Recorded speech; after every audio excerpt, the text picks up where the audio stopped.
This is the Tame Aperture Podcast. Open the pod bay doors, please, Hal. Hello, Hal, do you read me? Do you read me, Hal? Do you read me, Hal? Affirmative, Dave. I read you. I read you. I read you. Open the pod bay doors, Hal. Come on down and jump some of this shit. You'll always have backup. Sorry, Dave. I'm afraid I can't do that.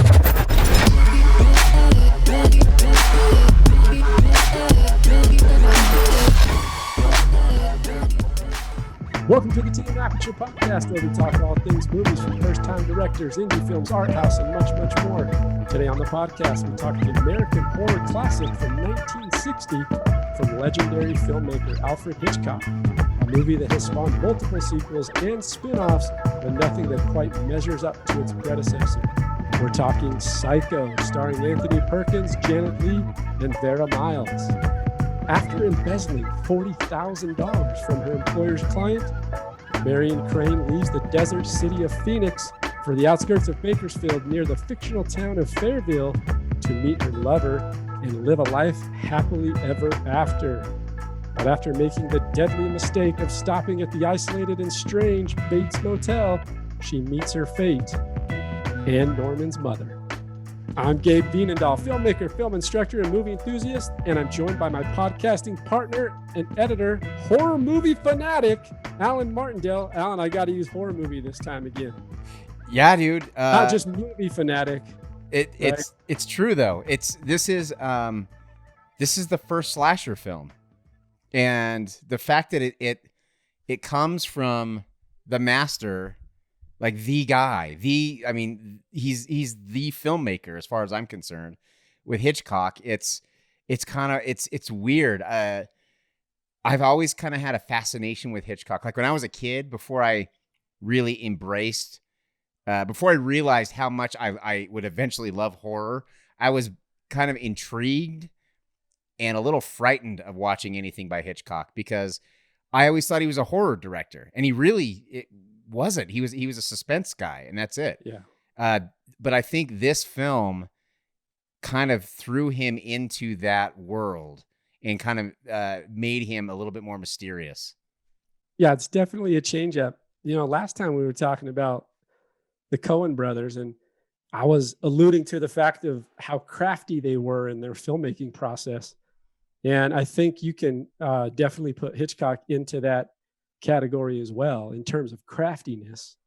Although we'll get into a little bit of that and talk about some of the things that maybe don't hold on to their, they don't carry quite the same weight 60 years later.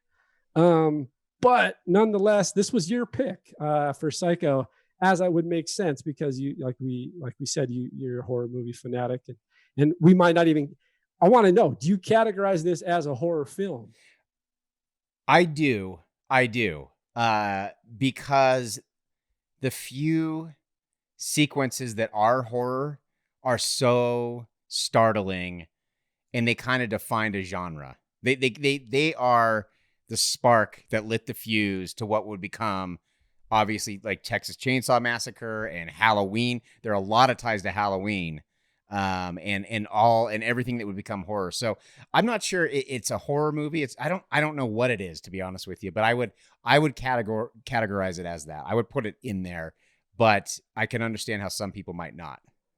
Yeah. I mean, it's interesting because it has such a pioneering spirit about it in terms of what they were doing, especially if you think about it, because this comes out in 1960. So they're filming in the late 50s, 59, sometime in that period. This was unheard of, the way that they were doing things and putting it together. Like they didn't have this kind of suspenseful thriller back in 59. It didn't really exist.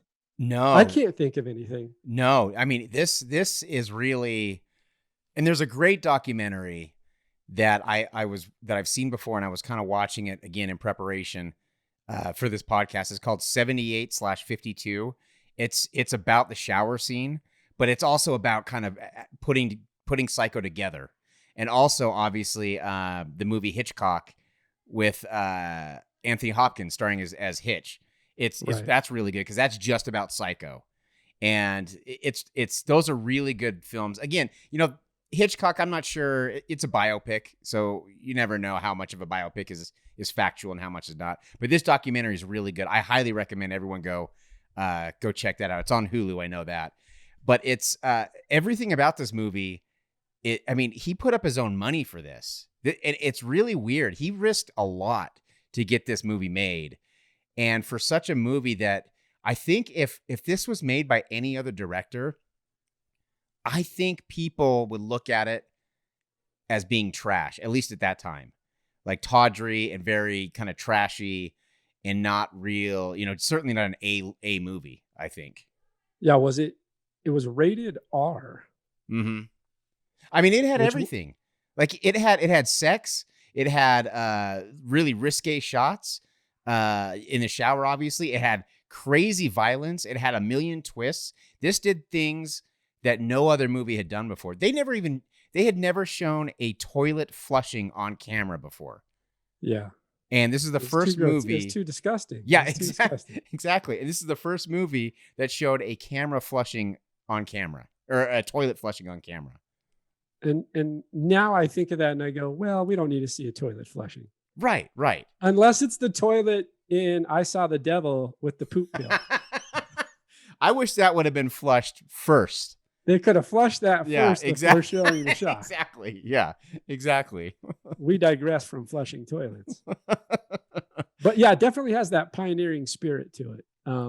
I'd categorize it as a mystery thriller. There are scenes, like you said, and we'll get into those scenes which everybody and their dog has dissected, particularly the shower scene for what it was and what they were able to put together, even through, you consider all the forms of censorship that were going on in the 60s. You couldn't just show a nude woman in the shower. And so that falls back onto the craftiness, right, of his ability to put together and construct a scene in a mosaic form and really display the vibe and the feeling of the scene without having to show the whole thing. Because I think today, if you were filming that shower scene, you just show the woman in the shower nude, right? And then it would just be a slasher piece and blood and gore everywhere. There's almost something, because this is not ultra violent, of course, but it's like even the blood is minimal. Right. Yep. It's very minimal. When he goes back in and starts cleaning the tub, Norman goes back in and starts cleaning the tub. It's like droplets is what it feels like. Yeah. He mops it up and then it's done. Yeah. So, there's a lot of, I always found it funny that it was rated R, but nonetheless, let's start at the beginning. I'm going to have you kind of walk me through some of the stuff since this was your pick. And then I have some things and questions I want to ask you and go through, but it basically starts out, first off, they start out in Phoenix, Arizona. Interesting setting too. Why Phoenix? I don't know. I don't know if that's just what was in the book. Because this was based on the novel. I'm not sure if that's what it was or why Phoenix, but that's where they start out. It's a December day, so obviously in Phoenix it's very warm, very hot actually. And that opening shot I think is really for the time especially really ambitious, because you feel like you're almost a bird or a fly or an insect or something flying through the cityscape of Phoenix, and the camera goes into the window of a hotel. And obviously there's some editing tricks in there and some camera tricks but it does make it seem as if it's one shot gliding through the city, going right into the hotel room and kind of being somewhat of a voyeur of this couple who had just got done having sex. And it's really tawdry. And to start out the movie like that, I mean, this is Hitchcock just came off North by Northwest. And if you've ever seen that, I mean, it's okay. It's fine. But I quite enjoy it, but I think it's more nostalgic than anything. I probably watched it with my parents growing up. My mom actually loves Hitchcock movies, so we watched them all the time. But yeah, it's long and it's a little overdrawn at points. Right.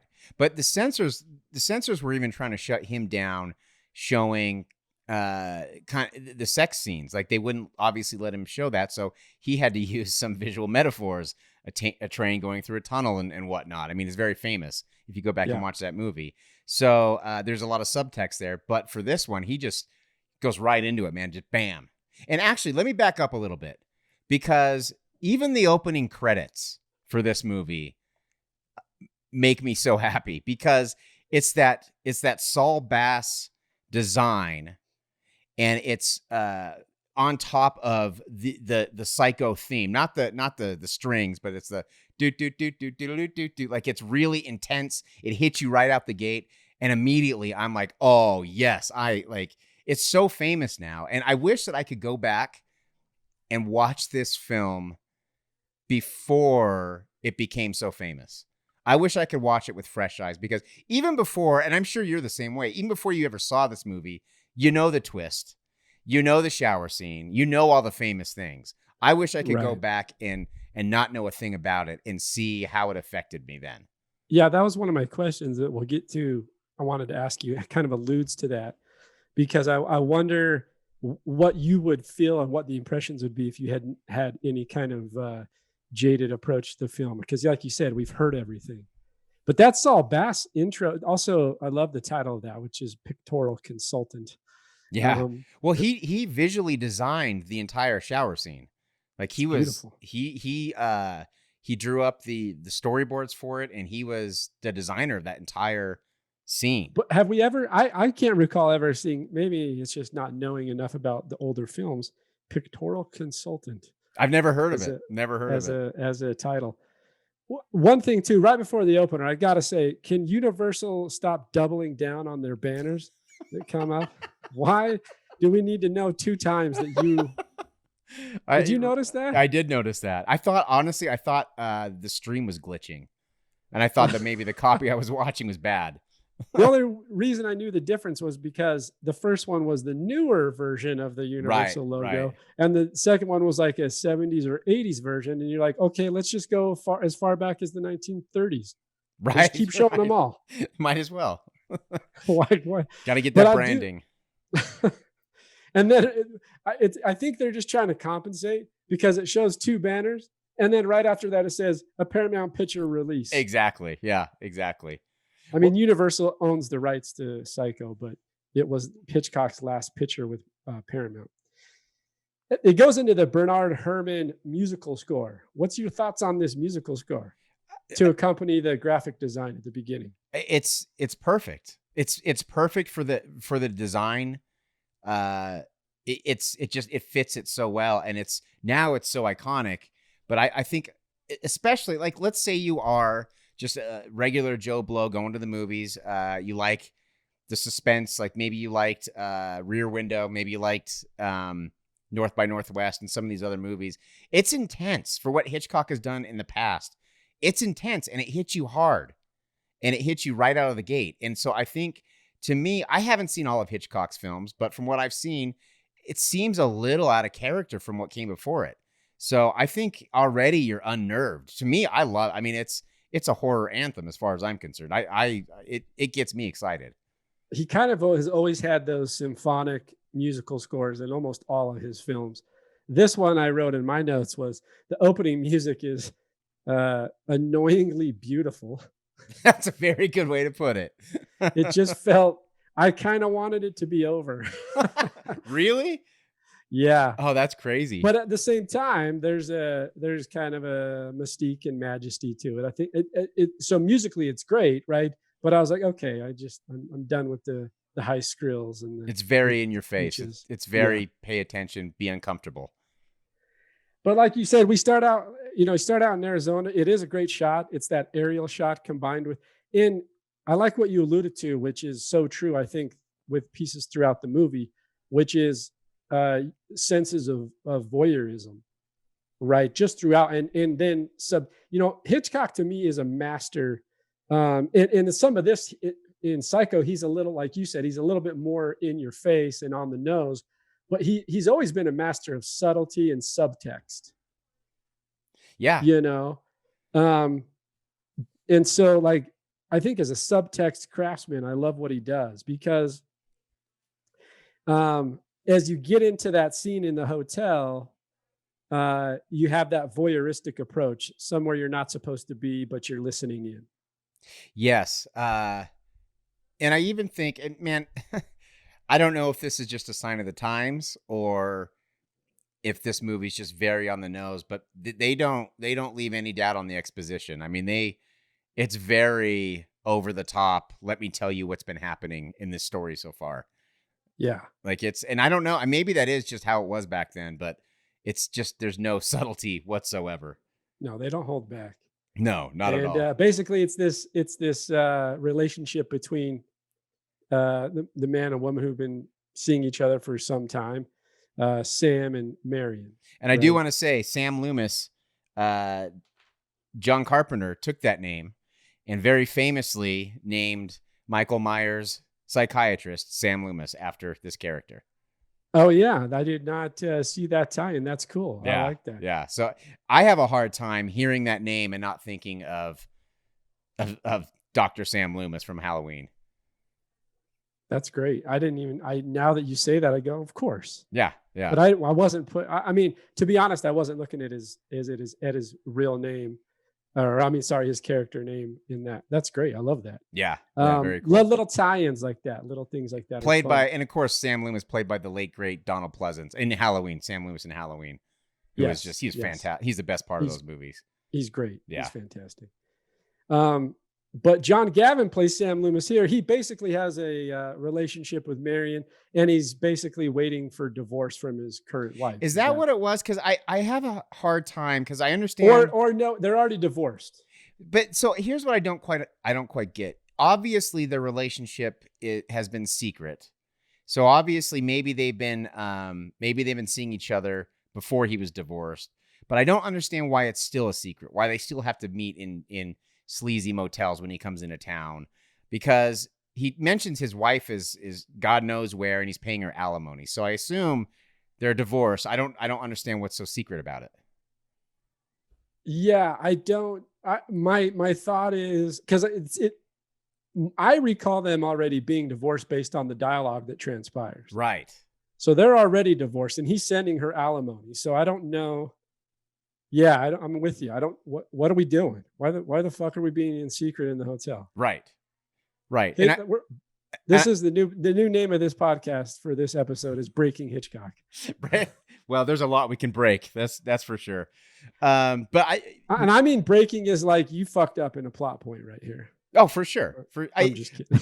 There are a couple things that I think we could do that as well. But Marion, his girlfriend, his side piece, I don't know what you want to call her because this is a secret. She wants to get married, and he doesn't want to. And what I gather from the dialogue is that he doesn't feel like he can give her a good enough life, and that's why he doesn't want to get married. Yeah, because he works in a hardware store. The fact that like if you come live with me, there's nowhere to stay. You can stay in the back of the hardware store. Right.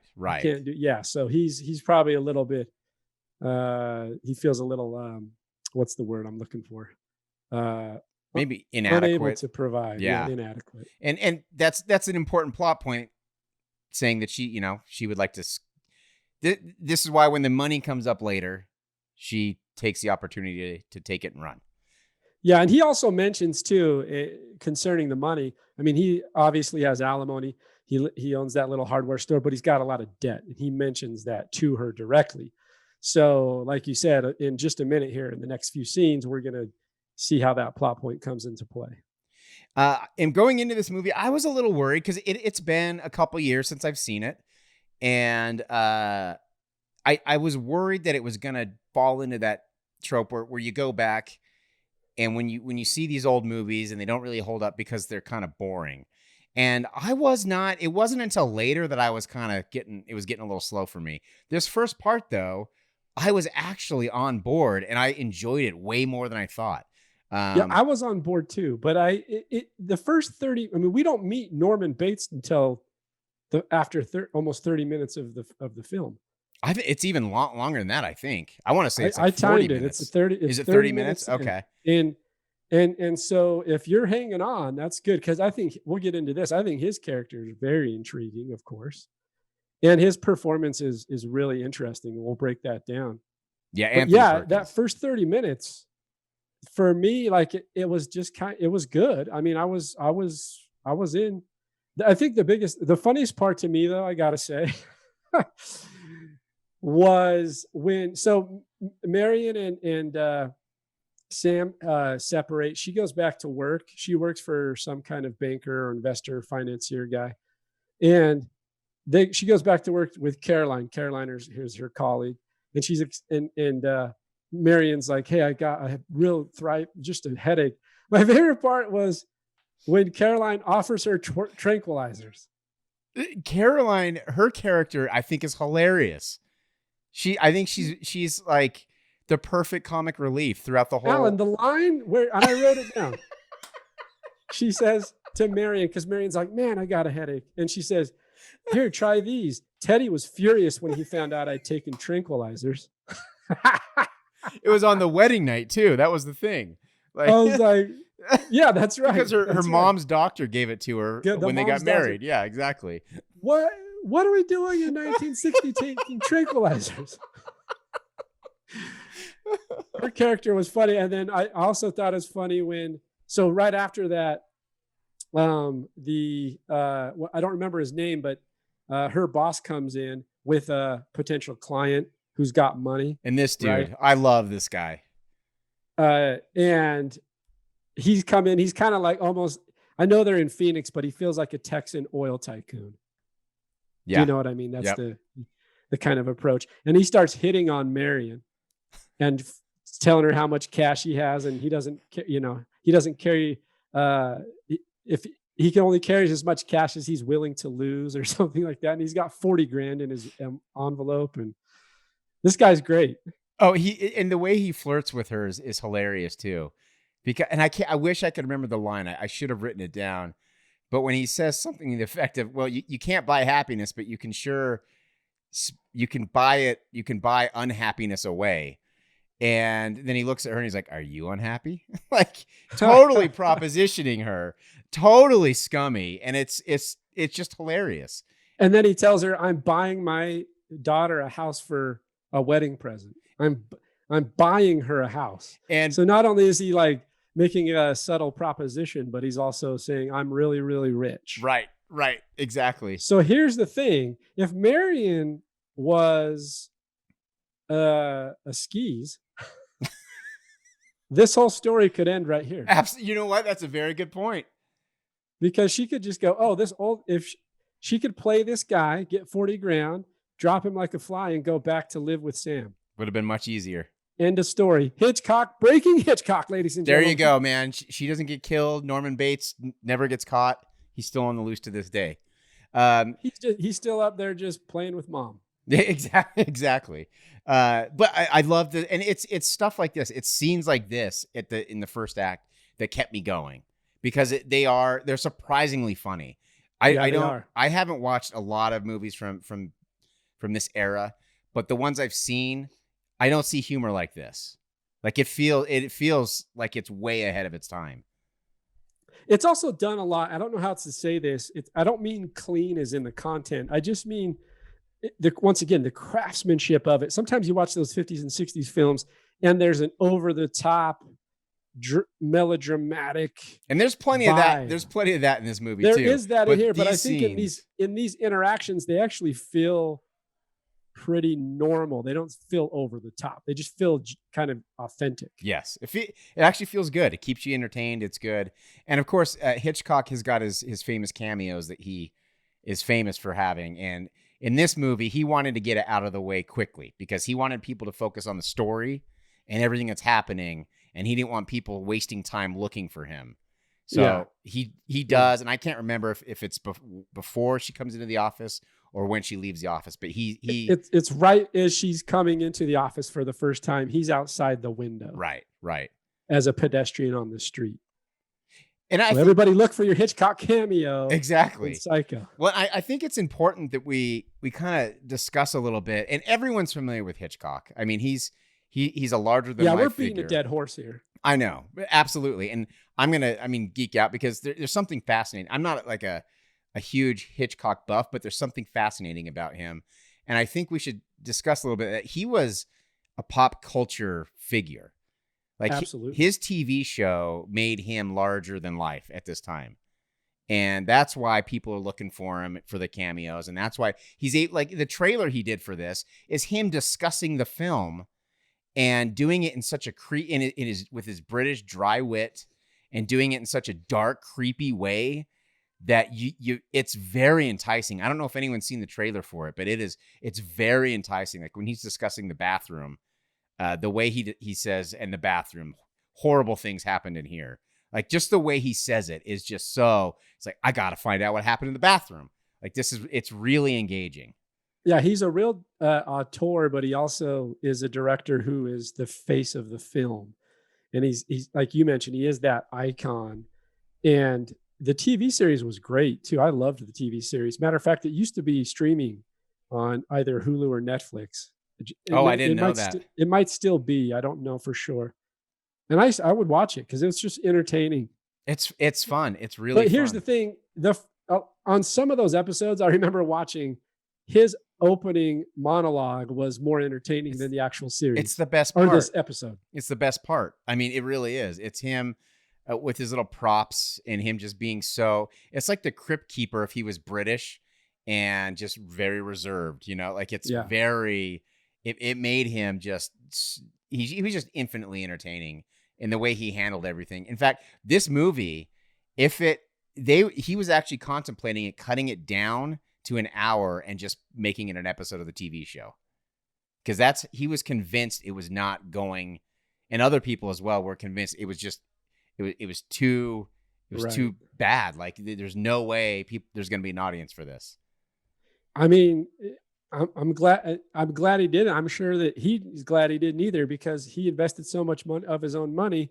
This thing cost $800,000 or something like that, grossed $32 million in the box office. Oh, and back then too, I don't know what that is, but he's doing all right. Yeah, it's a big payday. Or he was. I think he had a pretty sweet deal with Paramount too for it, because I don't think they wanted anything to do with it either. And so they didn't think it was going to be a moneymaker. So if I'm not mistaken, I think they gave him a pretty sweet deal. Yeah. Yeah. He probably owned a good portion of. I think he waived his director fee actually, just so he could hold on to the points. Yeah. I could be mistaken, but if I think I remember, that's the story. It wouldn't surprise me. So this oil tycoon comes in, he's flashing his cash, and then they go into their boss's office. And here's where Caroline comes back in, Alan, with a one-liner. He was flirting with you. He was flirting with you. And then she's like, oh, I guess he must have seen my wedding ring. No, Caroline. I'm just going to be blatantly honest with you. Okay. Marion is more attractive than you. You're not, okay? Caroline, you're not very desirable. I'm just going to lay it out there.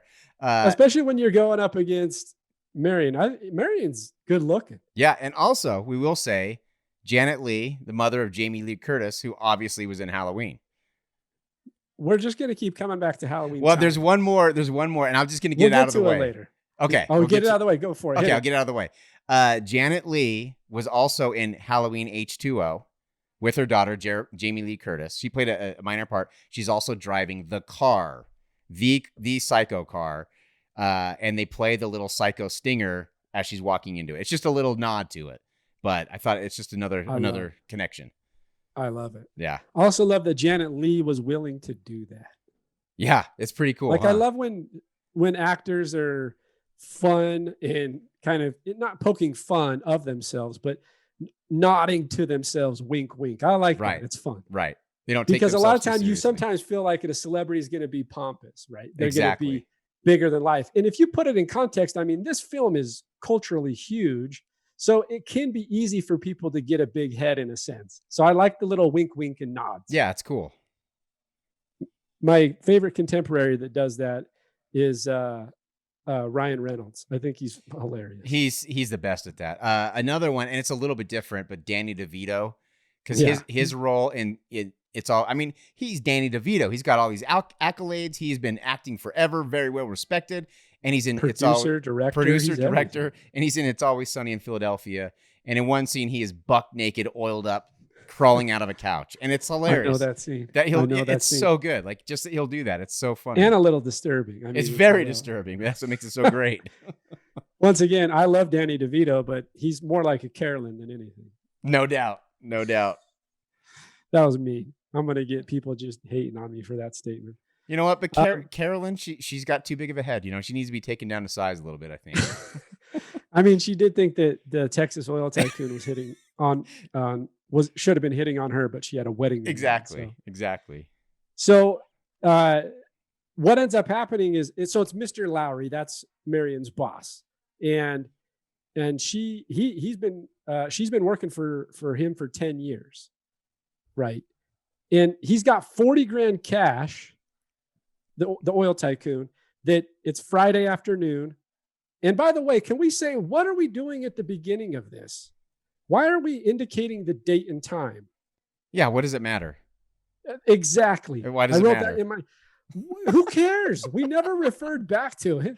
It's not important. I mean, they discuss how long it's been. Like they discuss later on, you know, how long she's been gone. Like there's no need to do that. No. And that's so if anyone, those that are listening, it just has at the very beginning of the film, the date and the time, which we never refer. It would matter if we somehow referred back to it later, but we never do. Well, and unless I'm missing something, maybe Hitchcock threw some in there and it just went over my head. There might be, but if I'm not mistaken, I'm pretty sure it said December, and she's heading up north, I think, in California, and it's still very warm and people are out, you know, without coats, and it doesn't make sense. It's unnecessary. I agree. It's unnecessary. She goes into the office. Mr. Lowry says, hey, take this $40,000 and go deposit it in the bank so that it's ready Monday, whatever that means. He trusts her entirely, right?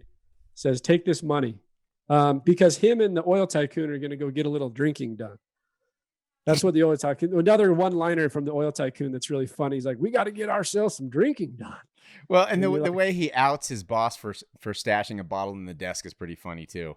Yeah, he calls him out for being an alcoholic. Exactly. And I'm kind of wondering if the oil tycoon hadn't put back a few already, because he's a little loosey-goosey. I think so. Yeah. I think that we're alluding to that. She takes the cash.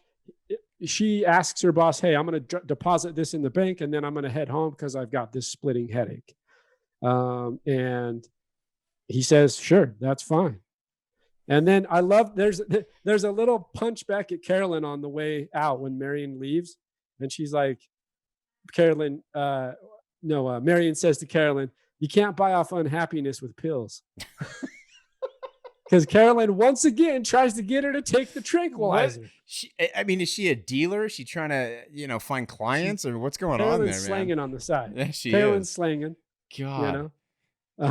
So deplorable. But she leaves, goes home. We see a little bit of a shirtless shot here with Marion. Man, Hitch, not going to lie, Janet Leigh's a fox. Yeah. And Hitch, he's really milking this for everything it's worth. People use that word that are a fox. I thought I was like 80-year-olds use that word. I'm just trying to be I'm trying to be era specific. I like it. Okay. But she goes home and these are the little subtleties that I love about Hitchcock. This is where you know he's a craftsman, and they're real simple. But she's in her bedroom. She walks over by the bed. And then we see an insert shot of the money with a lot of cash sticking out of the envelope. We see a bunch of $100 bills. And this is the plot point that gets Marion thinking, right? She's like, And so then she starts basically packing her suitcase. She's going to go on the run with this cash. And there's I don't want to say I'm taking issue with with this plot point, but for me, I'm not sure. Based on her character, she seems like a trustworthy person in general. I'm not sure there's enough urgency for her to take the cash and run, to do something so out of character. I'm not sure that little bit of exposition we got with her and Sam, I didn't leave that scene thinking, oh God, they need money. Well, the dialogue explains that they do. And Sam specifically says, he alludes, if you remember, something to the fact that when I pay off the debt, then maybe we can pursue something more long-term in terms of marriage. Okay. Right? Yeah, and that could be. To me, it seemed like, yeah, it's kind of sucks we don't have money, but it wasn't like something super urgent. Yeah, where- more so for me, I don't believe that her, like you said, her character, although I don't think she would take that kind of a risk. Right. Yeah, You know, I she would think seems it'd have too to on the be nose. it'd have to be something super urgent for her to do something so out of character is kind of what I was thinking. Yeah. And so, but nonetheless, she does. She packs up, she gets in her car, she starts driving. She's downtown on her way leaving the city. What we end up figuring out is, of course, she's driving to California to meet up with Sam, who owns the hardware store. And so, I mean, I think that, by the way, just side note, PC or not here, I think Marion could do better than Sam. Sorry, Sam. Sam's dude, when he had his shirt off, man, he's buff, dude. He's cut. Sam's a good-looking guy, He's a good are looking we guy. just going off looks, or are we going off? He's a hunk of meat, man. She's into it. He is. He's a good-looking dude. She's just looking for But- some arm candy. He's with pennies in his wallet. Yeah, exactly. She's driving out of the city, and then we have this just coincidence scene where she stops at a stoplight, and the Texas oil tycoon and Mr. Lowry, her boss, walk across the intersection, and he sees Marion in the car. Yeah. And it gives a weird look too. It's the way this whole thing is shot. Again, maybe I'm just looking at it from a perspective of someone in 2020, but in 1960, were they all shot this weird? There's something, I don't know what it is about some of these shots when she's in the car. They just look unnatural. And I don't know if it's because they're using back projection or if it's a matte painting or what it is. But a lot of these shots they look weird. They just look unnatural. They're it's a specific style, but it is some kind of projection, back projection. But do you need to do that? And maybe they did need to do that because of the budget, but it just seems like you could shoot on a street and not have to do that. Yeah, I mean, you also got to consider, you're filming. In reality, you're filming in Los Angeles, right? So trying to shut down any kind of intersection is a pain in the ass. True. Right. True. And so they're doing some kind of back projection. They do look a little bit, what's the word? What it ends up being is that the depth between the character, it feels fake. Right. It doesn't have that authentic look. So I think it's probably maybe just a budget thing. I don't know. Well, and he did that with a lot of his movies, though. He has a lot of that kind of projection. Yeah. It doesn't hold up well at all. But there are some shots where it's not necessarily a back projection or anything like that, but there are some shots that look unnatural that work really well for the film. I'm thinking specifically about the cop when it's like hard cut, bam, to a close up of the cop staring at her, or the private investigator, Arbogast, hard cut to him. Like there are some weird unnatural shots that really work and leave you a little unsettled. But for the most part, like that the shot with the boss, with Mr. Lowry, it didn't look right to me. I don't know. But here's the thing. I mean, what it does do is it's really a story point, because it fulfills something later in the story that Mr. Lowry saw her leaving town. Right. So then it gets into the shot of the cop. What's this cop? So she's on the road on her way to California. She pulls over. She's sleeping in her car. So a cop pulls over, knocks on the window, and tells her, hey, there's plenty of places to sleep, plenty of motels in the area. And she acts like the most guilty person on the planet. Like, immediately, she doesn't even talk to the cop. She sees him and immediately starts to take off. She goes, she asks a question like, am I doing something wrong? Right. Does it look like I'm doing something wrong? He says, well, quite frankly, yes, it does. I actually like her response, though, because she turns her car engine on, and she's basically like, I'm getting out of here. And then the cop says, no, you're not. Turn your car engine off and give me your license. And then she does it. I mean, either run or don't run, man. You just, and then the very obvious following of her, like the cop just follows her all around town very obviously. And it's just a weird, It's very ominous and it's very creepy. But she goes to trade in her car. And Can I say something though? Yeah, Before go we for get to her trading in the car, because now she's suspicious. What? I'm not going to lie to you. If the cops sent her on her way, which he did, why the hell is he following her? He's that super suspicious. And then if you're going to follow her, why be that obvious? And by the way, she got to, for what would appear to be a night. Now I'm getting real picky, but she got to California really fast. Yeah, really from fast. Phoenix. Really fast. Yeah. Like in no time. Especially when the pull off after she meets the cop, if you see the street sign, it says Los Angeles, Bakersfield. So she can go south or she can go north.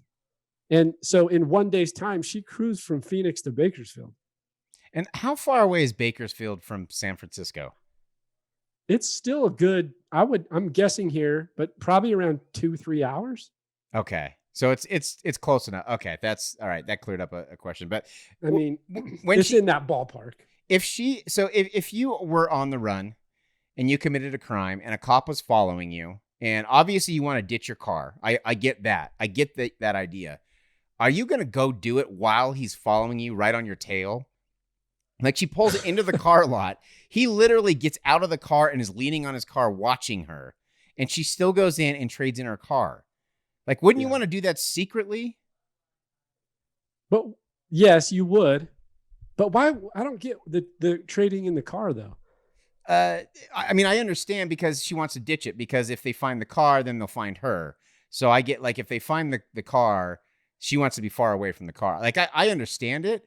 I just don't understand the timing of it. Don't do it. Like there. It's supposed to be a sneaky tactic in order to get away from the law. You don't tell them that you're trading in your car. It doesn't make any sense. Exactly.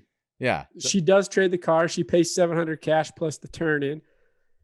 Gets the cops suspicious the whole time. She cruises, by the way, fastest car sales transaction in the world. She doesn't give a shit, man. I mean, she walks in there. She says, "Take this." Oh, he says, "How much?" Or she says, "How much?" And he goes, $700 plus the car. And she goes, "Deal." And then all of a sudden, within 10 minutes, she's driving out. Now, I've bought a few cars in my life, and never has it been 10 minutes of a transaction. God, no. It's an all day thing usually. And not only that, but I mean, he's trying. The salesman's trying to get her. He's take it for a spin, himself. like yeah. Are you sure? Which no salesman has ever done in the history of car sales. Exactly, and that's why she's just acting like the most guilty person on the planet. I mean, it's her conscience. Maybe she just really is. She feels it. She feels the guilt. Maybe because she does later on. She drives up the road and she stops at the Bates Motel. Well, real quick before we get there, I got one more point on this suspicious behavior. The cop has been following her so obviously. Why stop now? Why did you just let her drive off the lot and go away if you've been tailing her this whole time? He's like, she just bought a new car. Oh, well, what can I do now? I guess she's gone. I had no more suspicions. My car's all the way across the street. I guess she's got to go. Like, it just doesn't make any sense. She dropped and got a new one. That's like getting a new phone. It's a burner car. Exactly. It's a burner car. It's a drug dealer He doesn't car. even care. He just stops. He's like, well, I guess I'm off my shift now. I'll head back to Bakersfield. Doesn't make any sense. But yeah, then she pulls up. Well, and it's raining, and on her way up to where she eventually goes to the Bates Motel, it's raining, and it's the most rain I've ever seen, ever. I mean, it's just washing.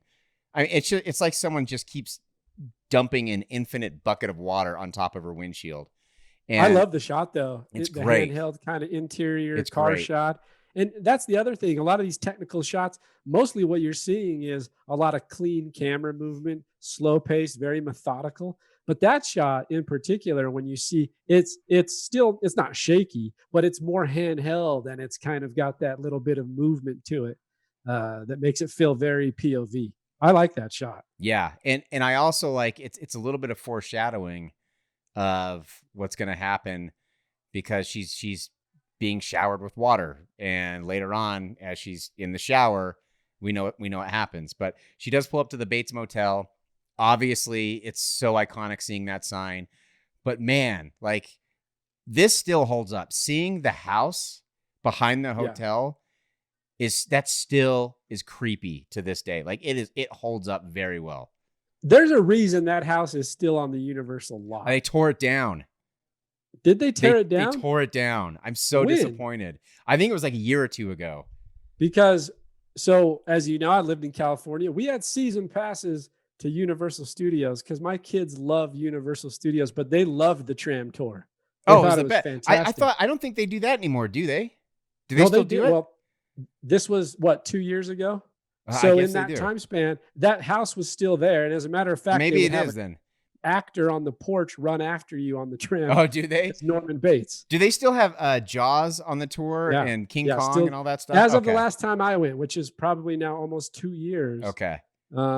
They still had all that. So maybe I'm thinking of the Orlando one. I'm not sure. It makes me saddened. I don't think I swear I don't think they tore it down. Well, I heard if they did, I will write a angry hate mail. I heard that they were going to rebuild it. So maybe they tore it down. Maybe they didn't. I don't know. Oh, yeah. It might not be the But I original do know one. that the motel is still there, and it's basically in the same form that it was with a little bit of refurbishing since they built it. It is really cool. Like, again, I had been on that tour when I was younger before I'd ever seen the movie. So it is really cool when you get to see that house. It's freaking creepy, man. It is really it's creepy. The design of it. And I guess it's designed after an old painting, and it's just done so well. It's really the epitome of a horror house. It is. Even the inside. Once we go inside, it's not as creepy, but it's unsettling. It's got that Victorian wood. It feels unnatural. Like it's not like scary like the outside, but you go in and it's like, oh, something's it not feels right supernatural in a way. Ghostly. Yes, that's it. Yes. Exactly. Yeah, that house is great. But she pulls in, and finally, after 30 plus minutes or in that range, we meet Norman, Mr. Norman Bates. And Anthony Perkins, man. Anthony Perkins destroys this role. He's so good. Have you seen the remake? So in prep for this, I started watching it.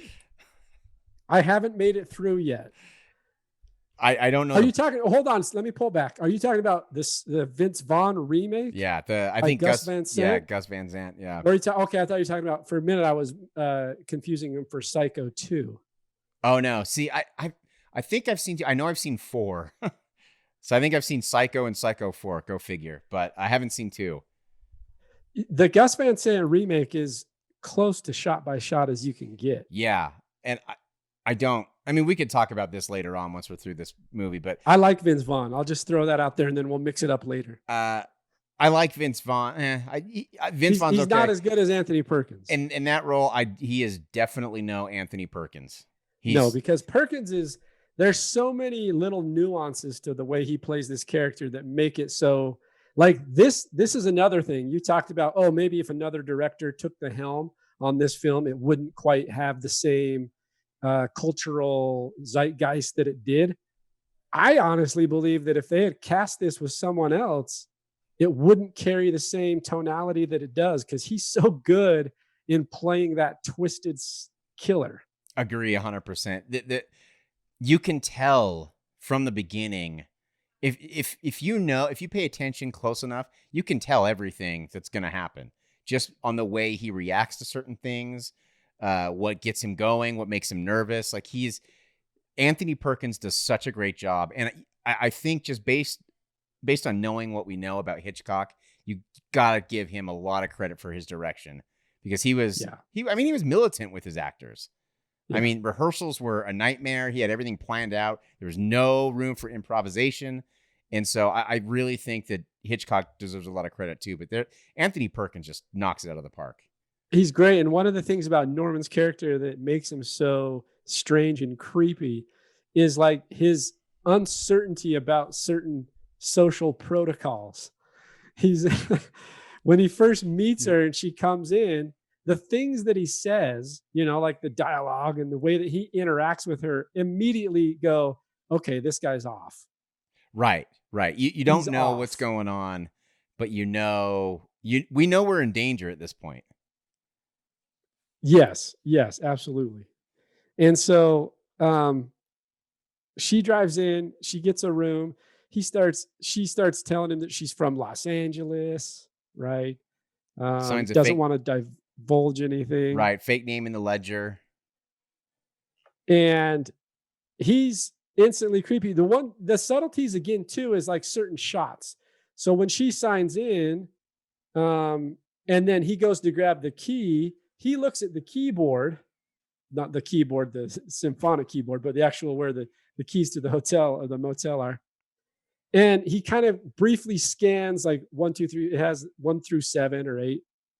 And then he goes over and then he goes back to 1. Yeah. And 1. And of course, no one's at the motel, but the idea is, oh, I know what I can do with my voyeurism and from my office to room 1. And he's ashamed of it too. I think that like he's already hearing his mother's voice in his head at that point. Like, because that's what kind of the whole point is.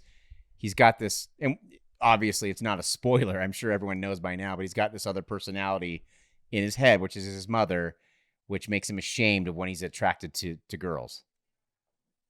He goes, and when he takes her into the room to show her around, starts saying really weird things. Like the mattress is soft. What? There's hangers in the closet. What? And then like, he here's the bathroom. But he doesn't say that. He said, and he just point, like he can't bring himself to say the word bathroom. Yeah. He turns the light on though. Yeah, he does. Super creepy, man. Run, get in your car and go. This is not okay. One of the last things he says, this is the other thing. I wanted to ask you, at what point are you out of there? I'm already out of there. Because then on his way out, he says, if you want anything at all, just tap on the wall. What? Tap on the wall? No, I'm not. What? I'll tell you when I'm out. I still might be in. Okay. I look for the best in people, Alan. You're an optimist. What can I say? You're an optimist. I'm still in. Okay. You're out already. I'm already out. I've seen this movie before. Like, not this literal movie, but I know how this plays out. Put it all in context, right? You're a man. I know that does matter. Female, male, like there's a little bit of a difference there, right? You're out. You're out already. I'm out.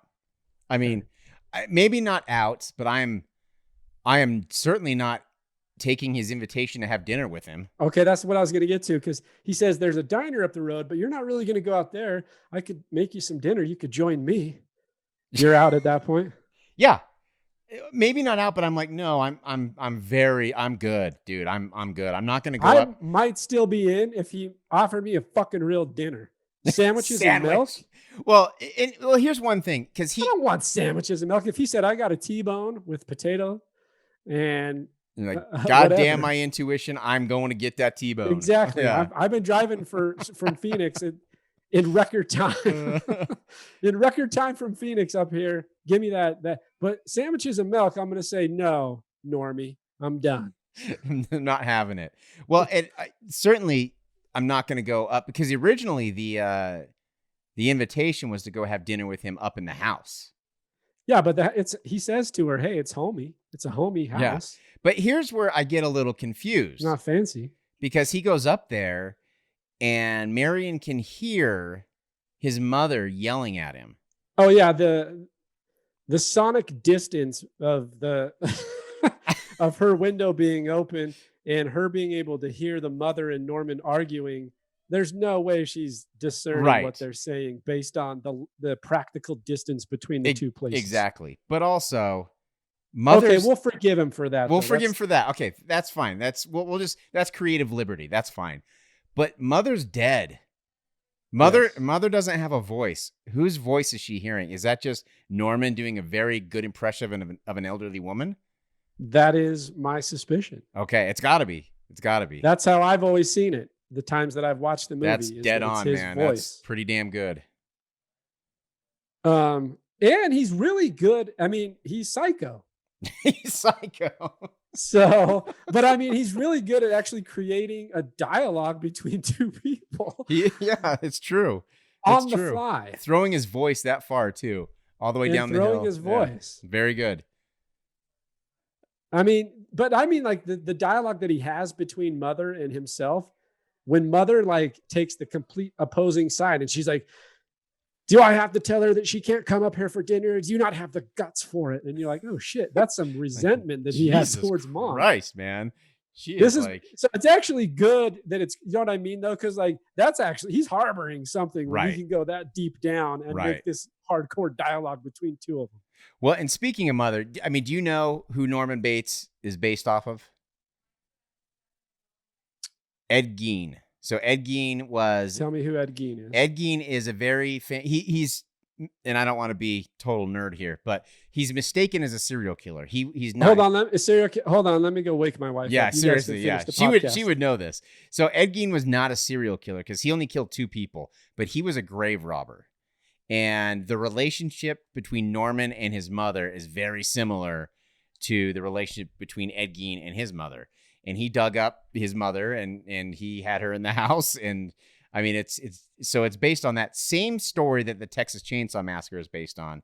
Same story that Buffalo Bill from Silence of the Lambs is based on. Only Chainsaw in Silence of the Lambs is more about how Ed Gein would make clothing and furniture from human skin. So a little bit different, but all based from the same story. But that is a creep. It's the way they portrayed the abusive relationship of the mother and Norman is just done very well. Like you really hate her.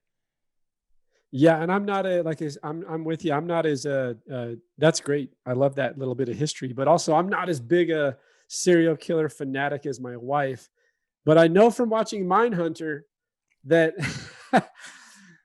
serial killers, oftentimes have really horrible motherly issues. Yeah, it's a problem. It's a theme. It's a common theme. It's a common theme. Definitely is. Anyway, he throws his voice about 600 yards. And has this phenomenal dialogue between himself, which I can let pass because, like I said, he's harboring that. He's able to pull Mother in and out quickly from his psyche. He comes back down to the motel because she can't go up because Mother won't let her. But she says, "Oh, I've caused you some trouble." He brings down milk and sandwiches. Milk and sandwiches. It's so just, I don't know. It's just so. Here's where she's so inviting though, because Marion's like, "I've caused you some trouble, and as long as you fix supper, we might as well eat it." What? No, you hear that interaction. I'm not out, by the way. I've just locked the door. Okay, so I'm not out of the motel. You're out. You're not gone yet, but you're certainly not having dinner in the parlor. You're on I-5 up to Fair. I'm halfway to San Francisco already. Yeah. I mean, I'm flooring it. I'm in the motel room with the door locked. I'm not having supper with Norman. Okay. It makes sense. I'll tell you when I start. You got to tell me when you're out. Okay. I have a feeling it's coming pretty soon. It's pretty close because, but I'll tell you exactly when it is. I wrote it in my notes and I was like, this is where I get the fuck out. Okay. Like literally stand up in the middle of the conversation and I'm done. I think I have an idea where it might be. So they start having dinner, but he offers her to go to the office because it's warmer. And then he offers her to go to the back parlor, which is the back side of the office, to sit down. And inside, when he opens the door and they go to eat their dinner, there's just taxidermied birds all over the walls. Very weird. And positioned as if they are, I mean, it kind of calls back to that opening shot where we feel like we're voyeurs looking in on this couple. It kind of feels like a very similar thing. Yeah, they're all perched. They're perched and they're staring down directly into the parlor at the people who are sitting there. And can I just say, Hitchcock must have a fascination with birds. You know what? I was trying to think what could these represent? What metaphor is going on here? And then I'm thinking maybe he just really likes birds. Maybe he just really likes birds. I mean, if you look at it, the owl. So there's some birds of prey. Yeah, but I don't think all of them are. Not all of them are, because there's peacocks and crows. Right. You know, the big emphasis is the owl. Yeah. And that's definitely a bird of prey. She politely starts eating the dinner. And then this conversation, starts. And he starts telling her how she eats like a bird while they're surrounded by birds. I can't help but think of Ace Ventura 2 when he walks in the room and sees all the taxidermied animals. Yeah. Uh-huh. You know what I'm talking about? Yep. And he's like, this is a lovely room of death. But he starts talking about how easy it is to taxidermy. Jesus Christ. What? We're getting Okay. Are you inching towards the door yet? I'm starting to shuffle my feet. Okay. All right. Okay. And then he says how he hates the look of beasts, and that's why he stuffs birds. And then she says that's a very uncommon hobby. And he's like, yeah, here the cost of the chemicals are the only thing that really matters. Everything else is free. And you're like, okay, this is mom's. Now I'm about 5 feet from the door. So those times when you're in a conversation in a group and you're just like, you're not in it. I do it. I'm not going to lie. Sure. And you just start to slowly. Yeah. You know what I mean? Yeah. Yeah. You just work your way out. That's where I'm out. at right now. I'm not out yet. Are you still eating the food? Are you still eating the sandwich? Oh, I didn't touch it at all. Okay. I didn't touch the food. All right. At least you're smart there. Didn't touch the food. And then he starts talking about his mother, right? And like the relationship between his mother. And here's where I bolt for the door. And it's partly because Anthony Perkins' performance is so good. So good. So good. Creepy. You think of legendary, I don't know how to describe them in a sense, but maybe villains. You think of Anthony Hopkins in like Silence of the Lambs, and you're like, that is just creepy shit. Actually, Anthony Perkins is just as good in a more subtle fashion in this movie. Absolutely agree. Especially the way he turns. Like he changes instantly, and he can go from super fidgety and nervous to super serious and scary, just like that. And then flip right back to it. And you can imagine that someone who's psychotic would be able to do that. Absolutely. And those are the little things that I'm looking for that make me just completely kind of nervous and scared and really make it believable to what this guy is. But he has this shot that I love, by the way. I love this shot. He's leaning back. It's a medium close-up. He's actually relaxed backwards, right? And he starts talking about how, because she alludes to the fact that maybe your mom's old and senile and she should go to a psych ward. Right. Basically.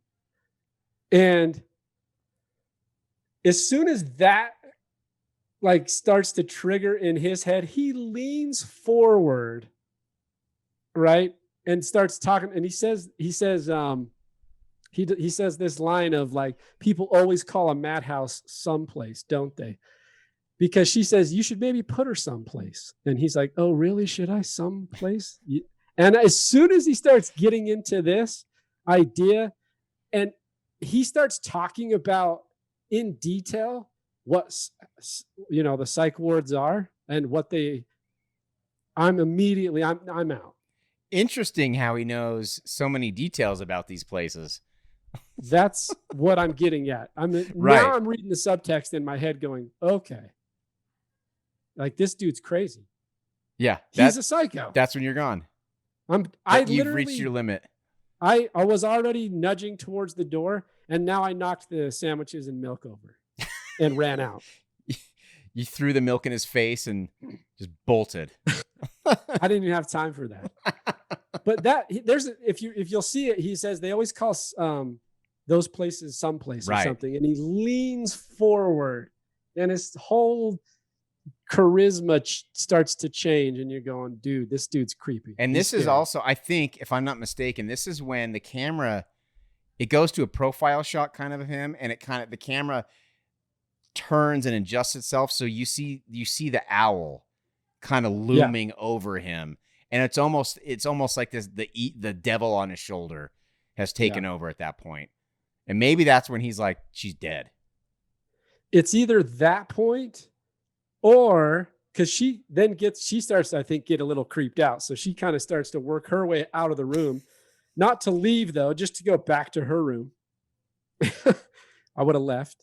But she goes back. But there's also a point where she says, "Oh, she actually has a little bit of conscious decision where she goes, maybe I shouldn't keep going to see Sam and take this money." Yeah. So somewhere throughout that conversation with Norman, he actually put a little psychotherapy on her and made her change her whole stance. I was actually going to ask you about that. I don't know what it was about this conversation that made her get a conscience all of a sudden. And is it the talk of being put away somewhere, or is it, I don't know what it was, but I was trying to pinpoint what it was that would make anyone be like, instead of saying like, I'm getting the fuck out of there, saying, you know what, I'm going to do the right thing here. Like, I don't understand what it is about that interaction. I don't either. I don't know. I don't have an answer because I agree. I don't know what about that made her consciously flip. Right. I have no idea. Doesn't make any sense. Because like I said, I'm out of there. But this conversation basically ends, but she alludes to the fact that I better just get to sleep. I'm tired. He's like, don't you want to stay up and talk longer? And you're like, no, I don't. Thanks. Absolutely not. But she says, I have a long, now, because this is where we learn that piece of information, because she says, I have a long drive back to Phoenix. Okay. This is where I think he starts to want to go further, because she says Phoenix, then he checks the logbook again, and she told him she was from Los Angeles. And not only that, she also tells him her real name at this point. That's true.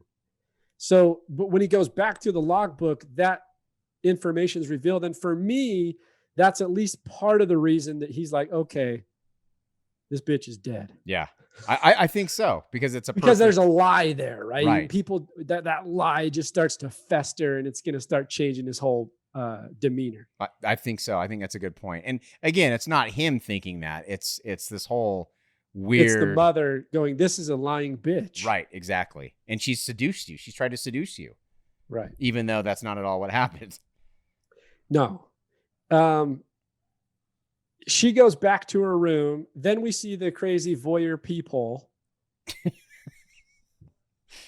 By the way, that side profile eye shot, that close up, it's so cool. It is. It's done. It's just done really well. It's just the lighting and the way it's just a beautiful shot. It is. And basically he's flipped now, and she goes to take a shower, and this is where. Here it is. This is it. Here it is. He goes back to the house for a moment, and then she's in her room. She tears up. She made a ledger that said $40,000 minus $700, etc. And she tears it up and throws it in the garbage. No, she throws it in the toilet. Or in the toilet, because she's had what's the word I'm looking for? A flippant consciousness, or right. A flippant morale, or right. ethics, or whatever you want to call them. Because she's now going to go back. By the way, just going to leave Sam high and dry. Yeah. She's 1 hour away from Sam, and she's like, eh. Well, I don't think really? Sam knows she's coming either. He doesn't, but I just mean in her mind, you're 1 hour away. Yeah. You're not even going to stop Norman by. Bates right. just psychotherapy. Exactly. Psychotherapy session with Norman Bates, and you just got flipped. Yeah, exactly. And the only reason I emphasize the toilet is because she rips up the paper, flushes it down the toilet, and that's the first time in cinema history that you've seen a toilet flush on screen. Damn you and your damn flushing of toilets. It's so weird, man. It's just such a weird thing for the censors. Oh, it's so strange. To be like, no toilets. It's just a weird thing. I want to be on that board at the MPAA in 59 when you're screening Psycho, and they're like, what? And the toilet's flushing. Can you imagine the field day that they had with this movie? Like, how much stuff did he have to cut out just to get this? Yeah, I wish I knew a little more historical context, but I know he did have to cut out. And this moves us right into the shower scene, right? Where, like we alluded to before, I mean, this is a scene nowadays, it's easy to shoot. Right. This scene took a week to shoot, 7 full days. Anthony Perkins is not in it at all. It's a body double. He's not in it. This, and again, I'm gonna mention this documentary again because I think it's really, really good. And I really think people should check it out. It's called 78/52 because there are 78 shots and 52 cuts in this scene, and especially for the time when they would let scenes go on and on and on, it's incredibly fast paced. The pacing of this entire thing is flawless. It's perfect. And I'll talk about my favorite part, but also in this documentary, you have Walter Murch breaking down the cuts, which is really cool because Walter Murch is like iconic in the world of editing. So legendary. Seeing him cut down or break down how Psycho and the shower scene is edited is just, it's something it's listening to a master discuss the work of another master. It's really, really cool. Absolutely. In the 4 years I taught editing at the LA Film School, I used 2 people to discuss principles of editing. One was Hitchcock, the other was Murch. Perfect. Hitchcock has 3 principles of editing. Murch has 6. But the second of Hitchcock's principles have to do with this, which is a rapid succession of images used as a mosaic to create an impression, an overall impression. And this scene does that. At no time does it ever feel like you don't know, because it's hard sometimes in a close-up to feel like you know the geography of where you are on a bigger scale. Right. But the way he pieced it together, you always kind of feel like you understand the dynamics and the quote unquote blueprint of the bathroom. You know where you're at. It doesn't feel disorienting or confusing. On the flip side of that, it feels disorienting because it's so fast cut. It's supposed to, right? I mean, before you understand what you're seeing, you're on to the next shot, the next cut. And there are even a couple jump cuts in here, but they serve it. They serve the scene so well. It's just everything. It's so well done. And when you first hear, it took them a week to do it, 78 shots and 52 cut. Like you're like, that seems excessive, especially when you think about how editing was back then. Like now we press a button, that's it. And if I don't like it, Command Z, and you're back. But back then you actually it would take, I don't know how long to make one cut. Like it's going to take a couple minutes. You got to actually cut it and paste it and actually tape it together. And it was done so differently. So the skill, and you keep talking about the craftsmanship. This is just so, it's a masterclass in craftsmanship. I mean, I think we could go through the internet. You could see thousands of people talking about what this shot means. But this is one instance where I'll agree with all of them in the sense that this really it warrants the accolade that it gets based on not only the time in which it was created, but like you said, the craftsmanship in which it was delivered. Absolutely. And it starts out when she's and the music. And the music. I wrote that down because I wanted to discuss it. That it serves it so well. The music is so, like you said, what did you call it? Annoying. I can't remember. Yeah, annoyingly beautiful. Annoyingly beautiful. And that's very true. Like the strings, that's all it is. It's just strings, man. And it's very high pitched and it hurts your ears. But it's exactly what you would be feeling if you were in that situation right now. Yeah.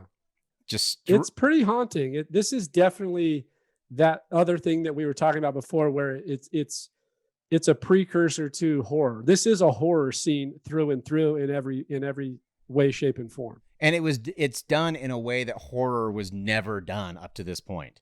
This created the genre as we know it today. I really, truly believe that. Yeah. It's this exact scene. And it starts off, first of all, have you ever stepped into a shower and then turned it on? Why do people do that in movies? It drives me crazy. It drives me crazy. No, I let that sucker run for a good 30 to 60 seconds. You got to let it warm up first. You have to. Anyway, that's nitpicking, but I swear they do this in movies all the time. But she gets in the shower, turns it on. Which, by the way, sorry to cut you off. When you watch Janet Leigh she's a good actor. And I tell you, because that water wasn't warm. There's no way that was warm. And you can see it very slightly. And her reaction is, oh, it feels so good. It feels so good. But I can actually tell that she's like, when it turns on, like you can see the air kind of get sucked out of her because it's cold. You can see it for a split second. And she's trying to be like, oh, it's warm. It's and good. it's very strange too. Like I don't know why. I mean, there are theories, but why so over the top with how happy she is to be in that shower? Because she is just having a good old time as soon as that water turns on. Like, she's having a great time. So she should be exhausted. I would think so. I mean, maybe it's just because she is, cleansing herself of this crime she committed, and she's made the decision to write it. Maybe that's what it is. But it is pure euphoria. I'll tell you that. It is like I've never seen anyone have that much fun in a shower. Like, it's ridiculous. I guess that's the way to go before you meet your demise. I guess so, man. Enjoy your shower. Because Mother comes in, and the way this is done is so well. Like it's so good because you have the camera, and you have her in the shot, and then you see a figure emerge, and it's cloudy because you're seeing it through the shower curtain, and you see a figure emerge, and then it's just like, holy shit, and you're just thinking that's Norman. Like, this creep is finally showing his true colors.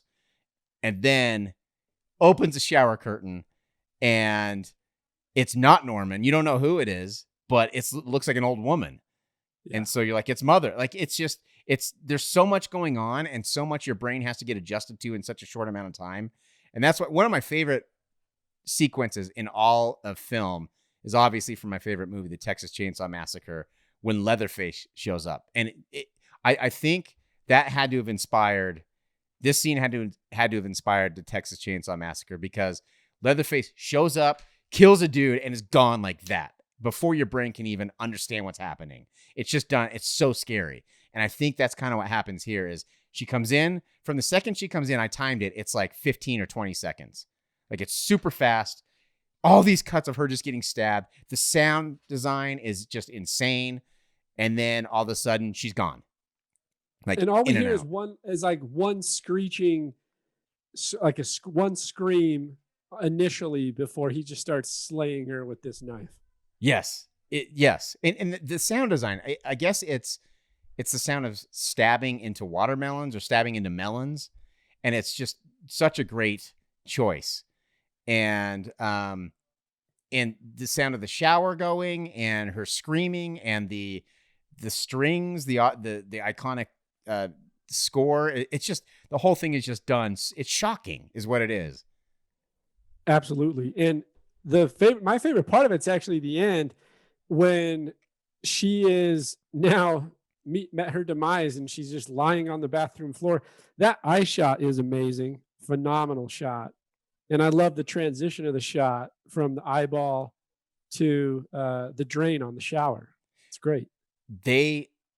Hitchcock really lets you sit with that. Like, he really...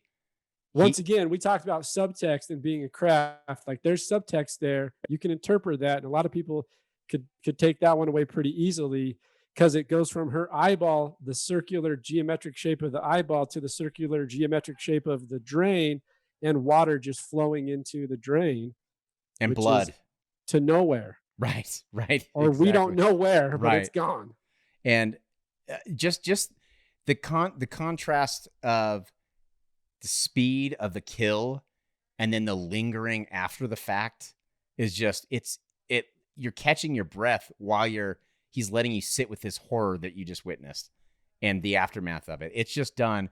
The fact that this was done in 1960 just blows my mind, because I don't think a lot of people would have the balls to do it today, because it really is. And can you imagine being an audience in 1960? There's hype about this movie, but you're used to Hitchcock doing things like North by Northwest, and you just witnessed that. I mean, that's just got to be, I don't know, just terrifying. You know that people were walking out going, what? Yes, exactly. This is not Hitchcock. What happened? Yeah. Protests. Yeah. But that's my favorite moment, is like you said, when she's just lying there. Yeah, and you're just left to sit and think about what you just saw. It's just done. The pacing. It's got that, because a lot of times with a kill, you the kill happens and you move on. And it happens like this does happen quick, but I mean in this one, it's got an existential viewpoint, which is like, man, I got to think about some shit. Right. Like it's not I'm not moving on. I'm like sitting in that moment like this. Okay. What he makes you start thinking, okay, well, what does happen? Where are we going? What are we doing? Like, it's deep. It's pretty layered. Especially if you think about this character was the main character of the movie. Yeah. And we're only an hour in. We still have, 40, 50 minutes left. Done. And so what else are we going to, if they're going to kill off the main character in such a brutal way, someone we identified with, what else are we going to see later on? Nothing's off the table at this point. Absolutely. And then we hear Norman again from the house screaming blood, mother, blood. He comes running out of the house, goes to the bathroom, the motel bathroom, sees her lying there and acts utterly distraught and just amazed at what he's witnessing. And then comes a sequence that it just goes on too long.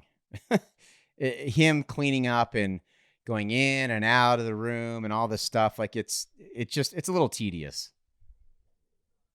The shot of him when he reacts to seeing the body on the floor, there a picture of a bird falls from the wall and hits him on the foot. That's right. So I don't know. I can see subtext in the eyeball and then the drain, and that's going and it's gone and who knows where, and death and all that. What are we doing with the bird frame? Maybe the painting has some significance, or the picture has some significance, because I know from watching that documentary that I keep talking about, I know the painting that's covering his little peephole is actually a painting that is about voyeurism as well. So there might be some sort of subtext in that as well. I don't know. He might have. I wouldn't doubt it. Like I think he does everything with pure intention. Yeah, absolutely. But I agree with you. This scene goes on too long. Norman walks in with a mop and a bucket, and he's like, let me clean it up and move the body. Like everything that I was praising the first act of how it didn't seem to drag on, now is where it's starting to drag.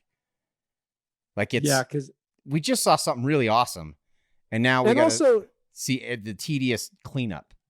This is where it'd be nice to see it with a fresh pair of eyes, because we know who Norman is, but if you're that first time viewer in the 60s, like, do we know that Norman's mother at this point? No, I don't think so.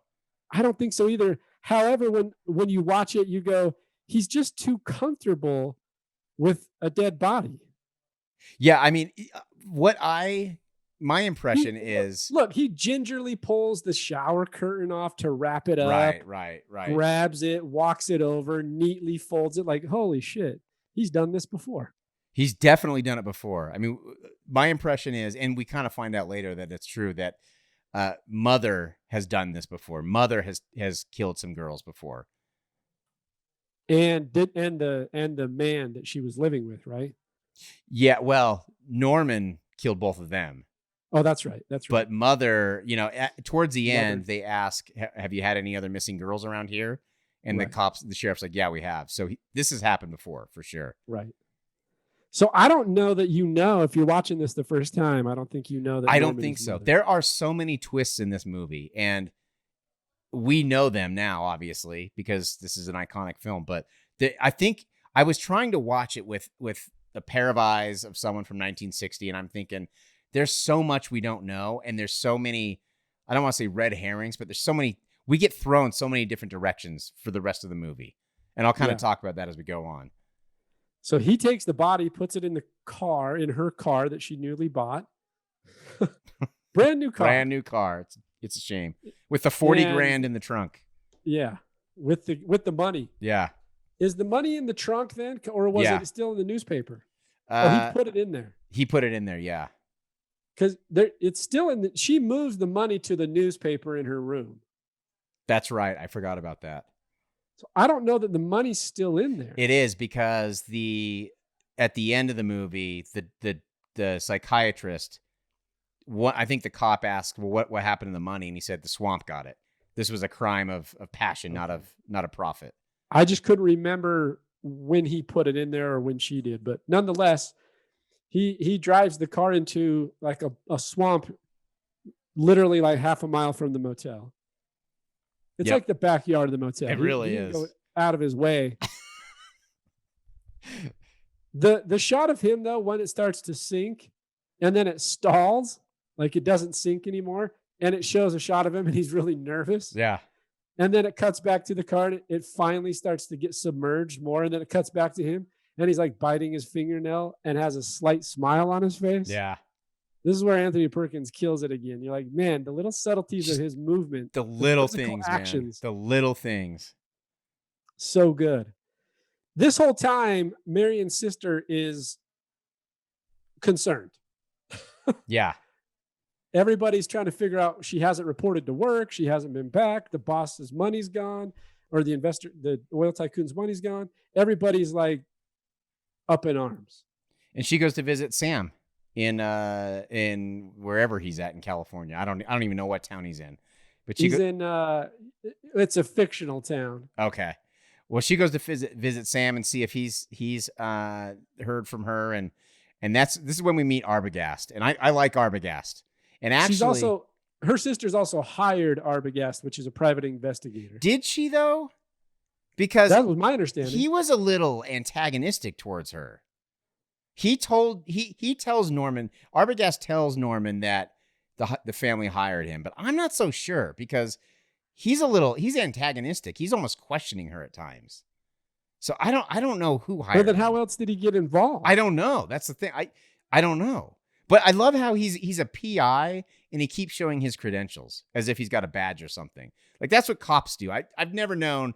I don't know that world, but do private investigators carry a badge? I think he's hired. No, he was hired from not the family. He was hired from Mr. Lowry and the tycoon investor. And that's right. Because they're trying to track down the $40,000. That's right. I like Arbogast though. And yeah, he's pretty good. He's pretty good. I think William H. Macy in the remake does a pretty good job of playing him too.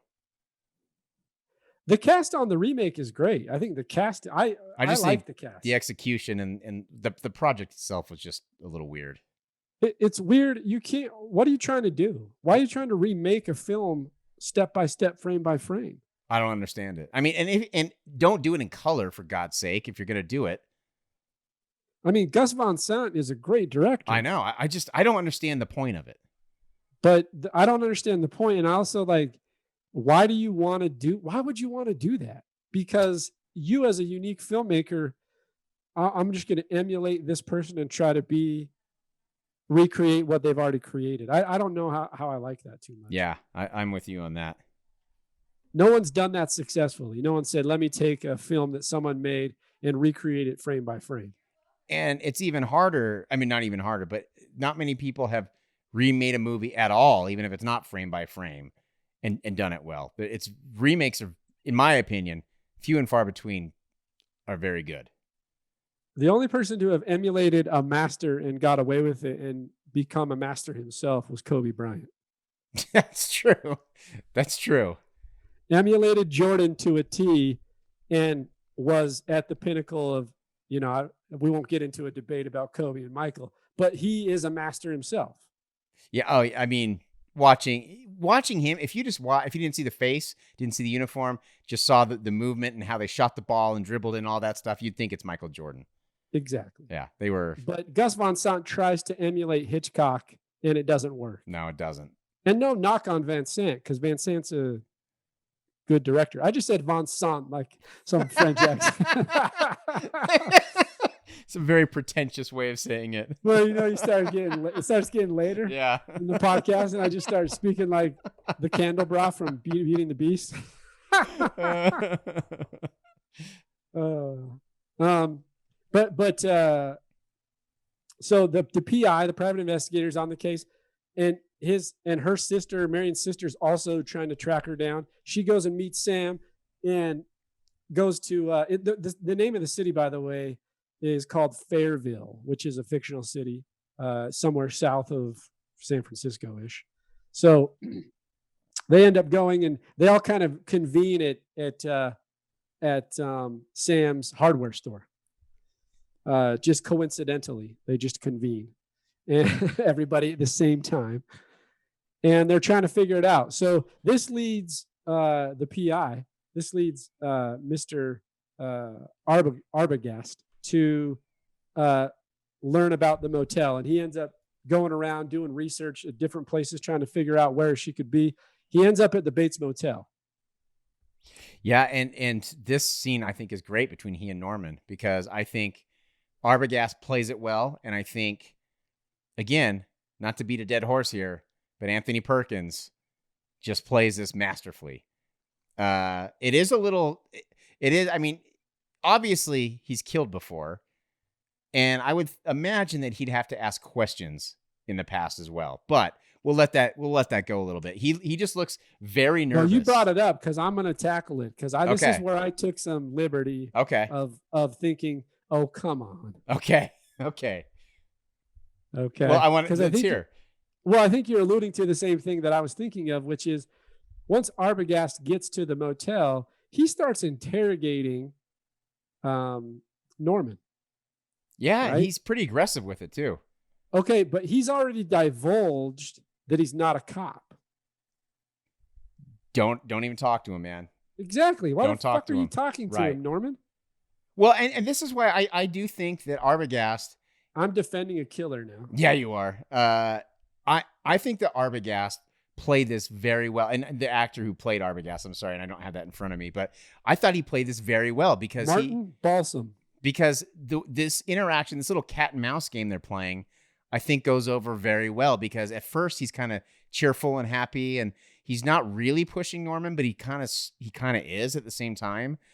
And I think he knows the kind of person he's dealing with. Maybe not knows that he killed her and that he's a crazy person, but he knows that he's not getting the full story. And I think that if he pushed him too hard, Norman would climb up, and which he does eventually. So I think he plays it very well, and he kind of gradually starts pushing him a little bit more and more.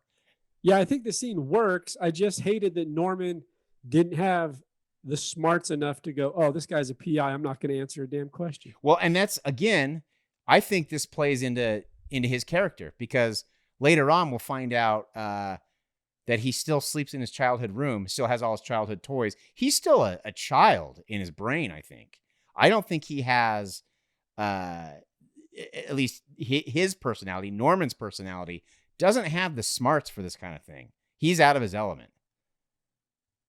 I also think that Arbogast figures out that something's wrong with Norman. You want to know why? Why? You want to know why? Yeah. Because he's eating candy corn. Is that what he's eating? Why the hell is he eating candy corn? I don't know anyone who likes candy corn.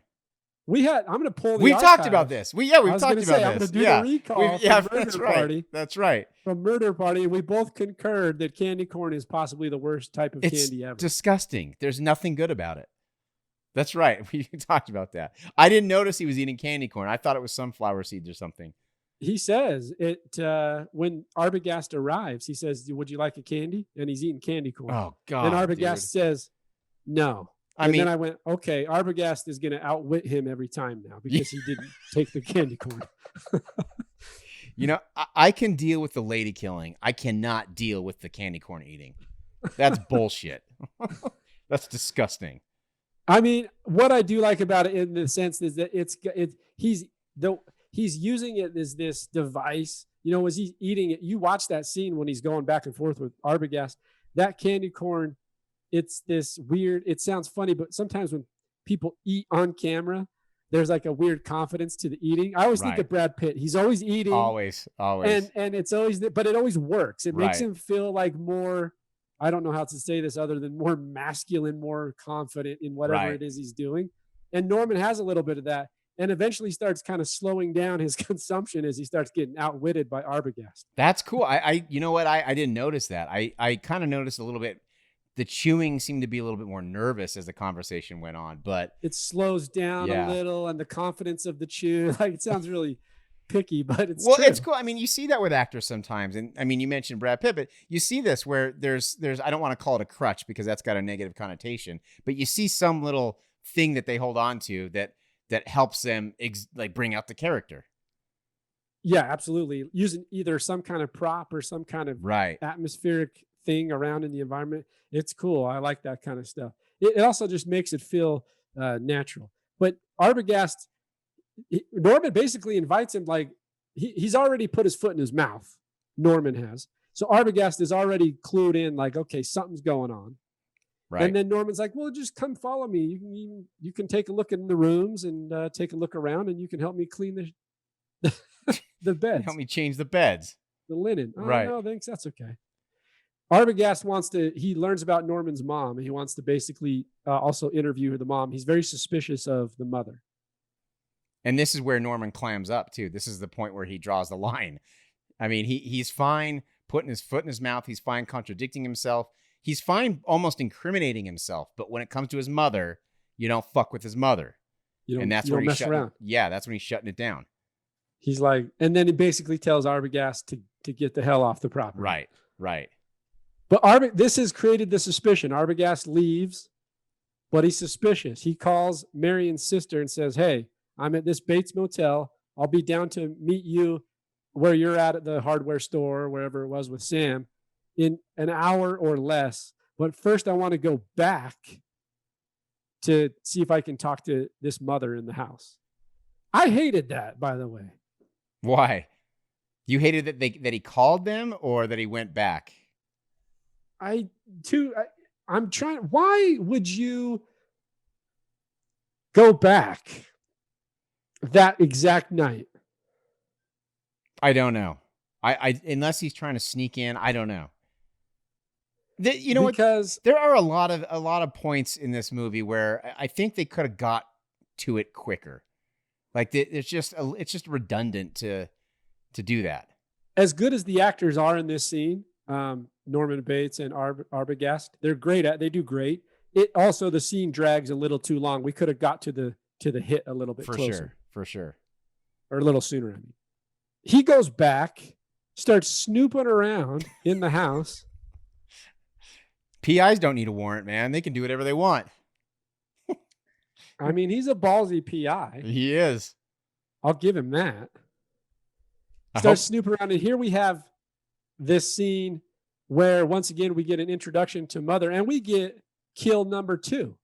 And I do want to say, no, it comes later. Never mind. I was going to talk about some camera movement. It comes later.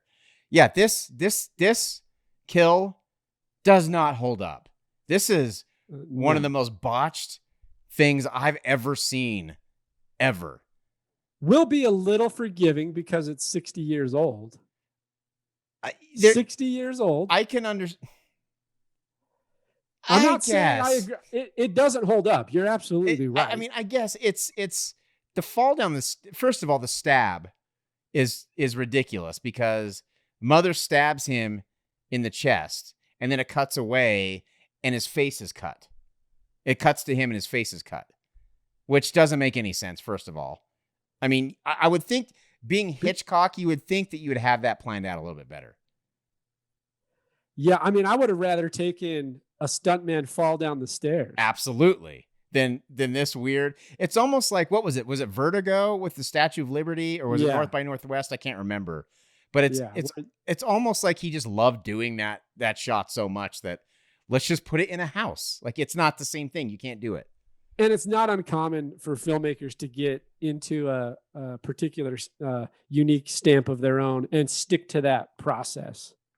But it looks so bad. Even if it doesn't work. Looks so bad. And this is one thing in the remake where they should have actually had a stuntman fall down the stairs, because William H. Macy recreating this shot is just, it looks even worse in color. Why would you do that? I don't. Yeah, I don't get Gus it. Van Sant. Goose Van Sant. So, but Arbogast doesn't stick around really too long.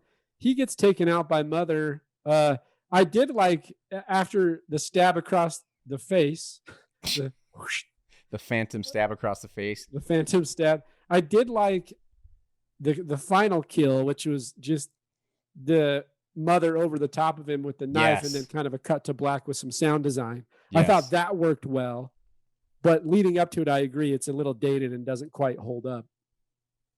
It's probably the one piece in the picture that dates it. I think you could almost make, I mean, a few of those little rear projection shots, but you could, this still really kind of, it could pass today with the exception of just a couple shots. Yeah, I think so. This is definitely one of them. Some of the exterior shots, it's like it's day and then it's night all of a sudden and then it's day again. And I understand a lot of that is shooting night for day, probably would be my guess. But I mean, other than that, I think it is passable. A lot of the camera movements, I think, I'm surprised that they were able to get some of these in 1960. Yeah, he's a real magician with the movement. I like a lot of his movement. It's all pretty methodical. Yeah. Arbogast is dead. We keep losing good characters. We do. This is one thing I got to applaud Hitchcock for, which is like, this is why nobody wanted a piece of the film or wanted to like finance it or be part of it, because he kept killing off good characters that people could root for. Well, not only that, but Janet Leigh was an A-list celebrity at this point. And she gets killed out halfway through the film. And she's the main character. I mean, if you're a studio and something like this has never been done, of course you're going to be scared of it. Yeah, I mean, that's exactly it. It's unprecedented. So you're not familiar with the concept of killing off your characters. Right. Which now is more, of course, more common. It's not uncommon to see someone killed off that we like immediately. Right. It happens. Almost every time. Yeah. Exactly. Hitchcock definitely is a trendsetter in that regard. So Arbogast is dead. Mother gets killed, number 2. And in the meantime, we have Sam and Marion's sister really concerned that Arbogast hasn't returned in the hour or less that he committed to. And so they wake up the local sheriff.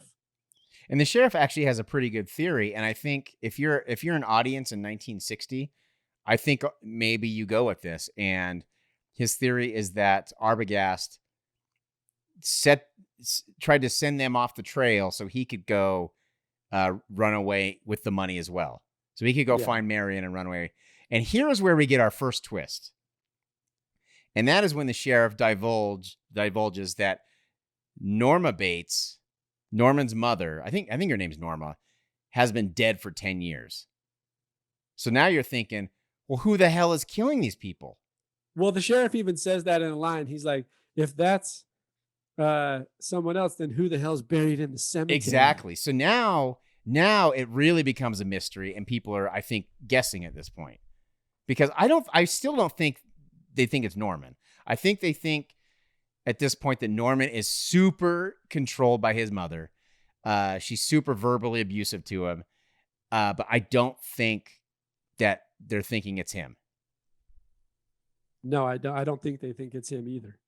And this gets some suspicions with Sam and the sister, and they decide that they won't be satisfied until they go out to the Bates Motel and see all this for themselves. So they make the drive. They get to the Bates Motel, and this is some interesting interaction. I feel like Sam's really forceful. Yeah. On Norman. He's kind of like a traditional douchebag, good-looking guy that totally tries to bully the that's what it felt like. He'd be a dude bro if he was around today. He'd totally be a dude bro. And that's right. And Norman's got to be thinking, what the hell is going on here? These people keep showing up at my hotel, and he'll go weeks without seeing anybody. Yeah, but he doesn't though, does he?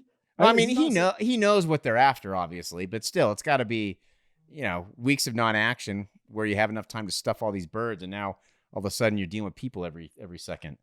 And also say like his approach is a little different. His hands are, when he meets these two and they get to the motel and he comes running down from the house, his hands are in his pockets and he's like, He's not as forthright as he was with the others that came, or at least with Janet Leigh's character. With Marion. No, not until they say they want a room. Then he kind of skips in there. It's just Anthony. He plays. There's still to his physical movement. There's still kind of a closed off positioning to how he gets to the office. Right. Again, that's Perkins just nailing this role. And And this is where Sam's a little bit of a douchebag, but understandably so.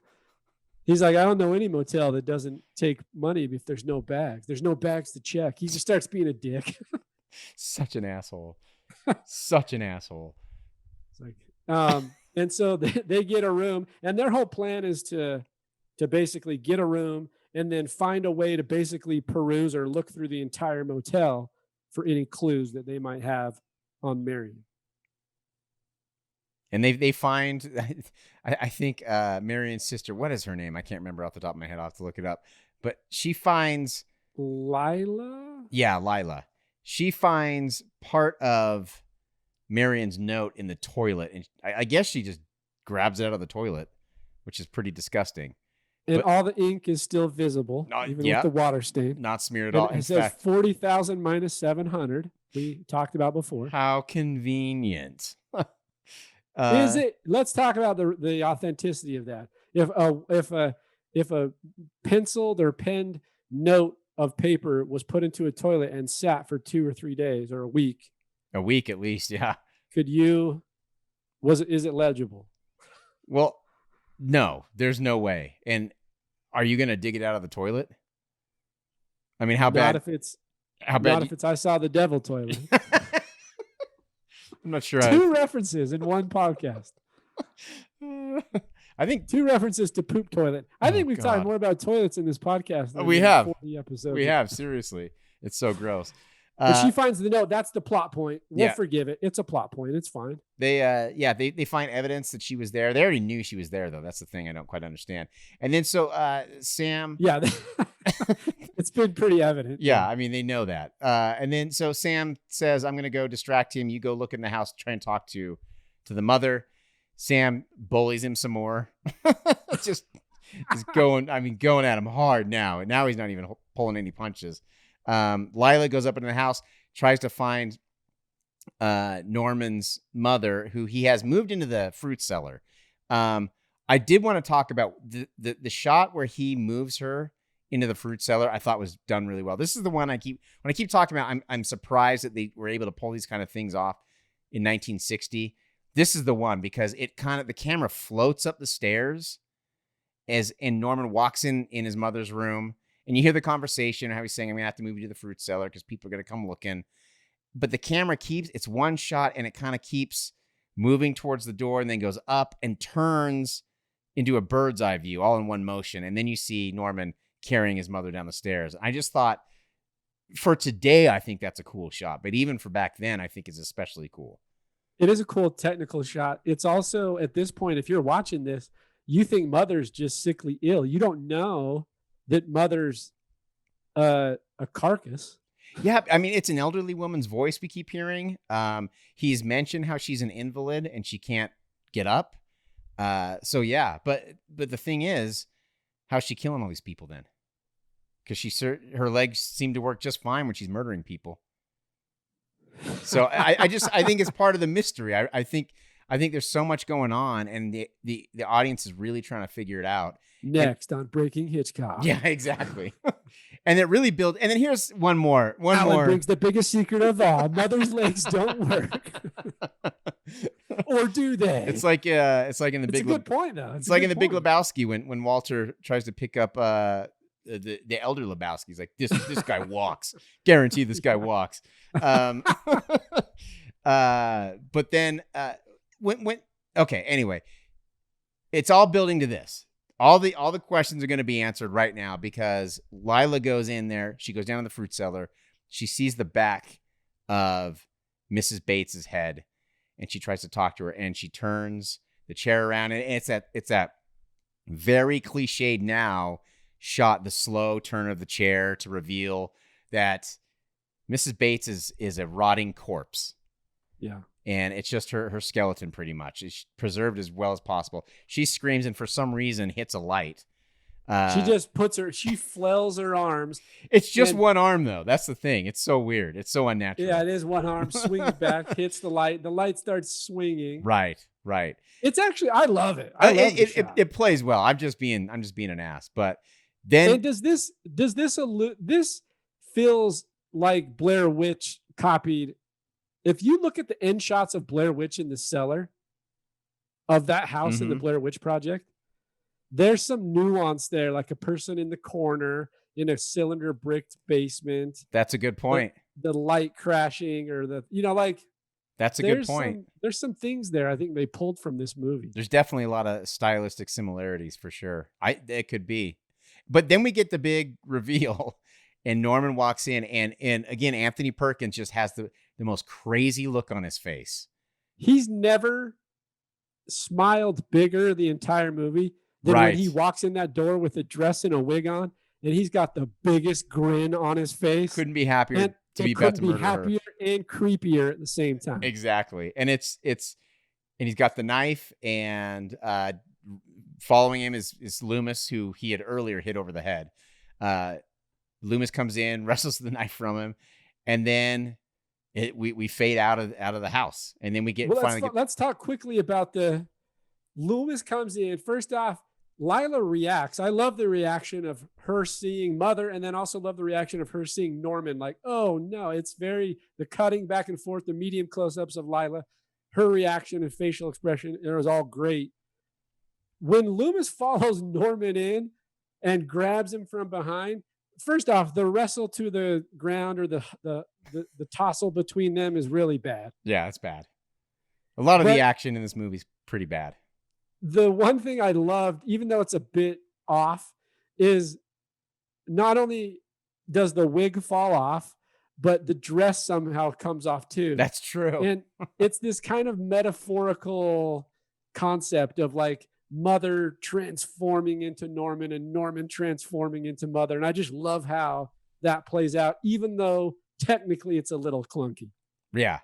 I agree. And I think it's done really well. And it's again, I'm trying to put myself in the shoes of an audience seeing this for the first time. Oh, you're horrified.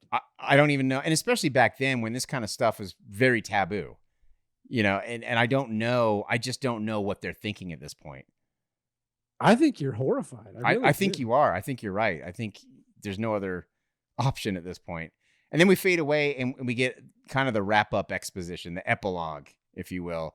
And kind of the explanation. We have a psychiatrist explaining the multiple personality thing and how Mother made all the kills and kind of wrapping up everything in a nice little bow. So tell me about this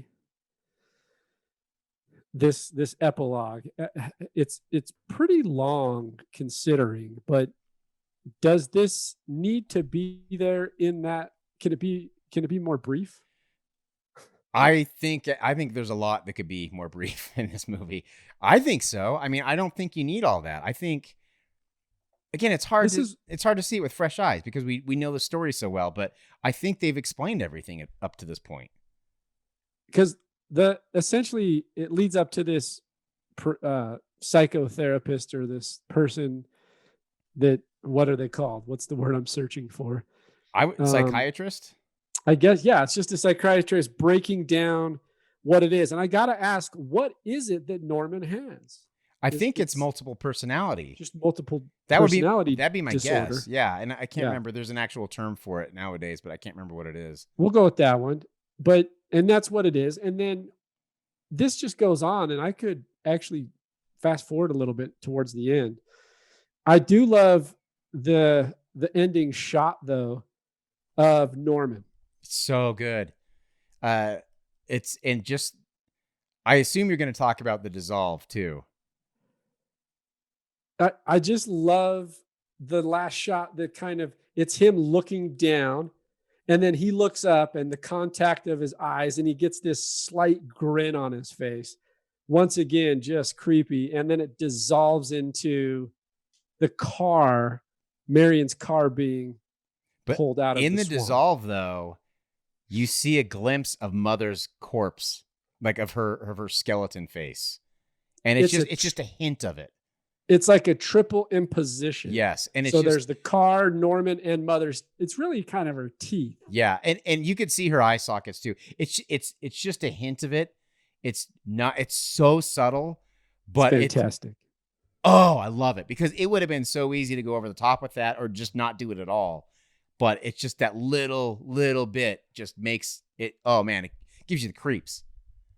And I actually, but Perkins's look again here and his subtle smile, so good. And I think it just alludes once again to the fact how great he does to play this character. It's a great ending to the movie. I just think we could have bypassed the psychiatrist for about 2 minutes. Yeah. Him just pacing the room. Yeah. And ranting. Although his basically. performance is good, and I like It bits is. of his monologue where he's talking about, he's basically, here's what happened and here's what this is. I think in the 1960s, you're not looking at it with 2020 vision. For sure. Pun intended, which is like, now we understand the elements of mental health a little bit more strongly than they did in the 1960s. Yeah, for sure. They probably needed that definition and that explanation. For sure. So we're getting close. So there we are, Alan. I'm sure we missed a few points, but overall, I liked where we covered the film. Give me a little bit of your summation and a rating on this bad boy. So real quick, I've done most of the trivia that I was gonna do, but there's just like one or two things I really want to just little trivia things real quick. First of all, obviously this is pretty famous. Most people probably know this. This could have been shot in color, but Hitchcock chose to shoot it in black and white because of the blood, and he used chocolate syrup for the blood, and I think that's pretty well known. But I still think it's a pretty cool. It just shows you how creative you can be. And also, this is fun. On the set, Hitchcock was trying to find the perfect skeleton, the perfect corpse for the end. And so he would hide. And to get the best reaction out of Vera Miles, who played Lila Crane. So he would hide skeletons all over the set. And she would just go into her dressing room and there's a skeleton and she'd scream. Or she'd go into her car and there's a skeleton waiting for her and she'd scream. And this is the one that made her scream the loudest. And so that's why he went with that one. I thought that was a pretty cool thing. So those are my two little pieces of trivia there. Besides everything else I've talked about. I love this movie. Again, we talked about whether or not it's a horror movie. I think it is. I think it can be classified as that. I think the best horror has mystery to it. And I think the twists and turns are really fun. Again, I'd love to go back and see this with fresh eyes as someone in 1960, but overall, it's still fun. I get excited when I hear that annoyingly beautiful music. It amps me up. A lot of it holds up, and I'm surprised. And I wasn't nearly as bored as I thought I'd be, because trying to watch some of his other movies is a little boring. But this one I think still holds up. I'm gonna go. And I had a perfect one for this too. I'm gonna go 7.7. Oh, I had a good one. I can't remember. Let's say 7.7 stuffed birds. Nice. I like that one. That was maybe the one I was going to go with. Was it? I stole it. So now as I talk through my summary, you're going to have to come up with one. I got to come up with one. Well, let's go into IMDb quickly. IMDb and Rotten Tomatoes. So IMDb is at 8.5. Pretty high. Yeah, that makes, I'd say that's about right where I would expect it to be. Rotten Tomatoes, 96% on the critic, 95% from the audience. Wow. That's crazy. Usually neither of them are that close together. Especially for an old movie too. Out of 240,000 ratings and 99 critic reviews. So that's pretty damn good. Wow. A couple pieces of trivia that I found interesting. This was one that I thought was kind of funny. Cast and crew began work on the first day and they had to raise their right hands and promised not to divulge one word of the story. He was very obsessed with the twist not getting out. And he withheld the ending part of the script until everyone needed to know it to shoot it. I thought that sounds very Hitchcockian. Nowadays that'd be leaked. I mean, if you make that big of a deal of keeping something, keeping a lid on something, I think it's going to get leaked. AKA Tarantino, Hateful Eight. Yeah, exactly. Once Upon a Walt Disney refused to allow Alfred Hitchcock to film at Disneyland in the early 1960s because Hitchcock had made that disgusting movie, Psycho. And this leads me to, now we're laughing at it, right? But it does lead me quickly to a little bit of just kind of the controversy that it led to culturally. There was a lot of controversy. They liked it, but a lot of people didn't. They had, there was alleged things about the sexual orientation of Norman. There was all these things that just had like you mentioned, the flushing of the toilet, but which sounds so trivial. It's so stupid. Just a lot of kind of cultural zeitgeist controversy around the film. So imagine living in 1916, having to kind of go through it. But I think that quote from Walt Disney kind of sums it up, makes it kind of funny. And then lastly, I'll do one more, which I find kind of cool because the quote, the musical score by Bernard Herrmann's so good. When Hitchcock heard the score, he literally doubled his salary. Whew. I mean, Hitchcock was not a guy. It was not a generous guy to his cast and crew either. He was pretty. No, he wasn't. But he said, and this will sum up Hitchcock's demeanor and who he was as a person. Because later he said 33% of the effect of Psycho was due to the music. I would say that's pretty accurate. I do too, but I think it's funny that he was so specific. Yeah, yeah. That's you Hitchcock. Could just say a great part of the film was due to the music, right? 33%, or even just say a third. Like he's got to give it a percentage. I think that kind of sums up his demeanor and his personality. So this is a great film. I mean, not to sound like a broken record. However, I will say that all those things that we talked about, I think this film deservedly, it deserves the kind of accolades that it gets, because it's really well put together.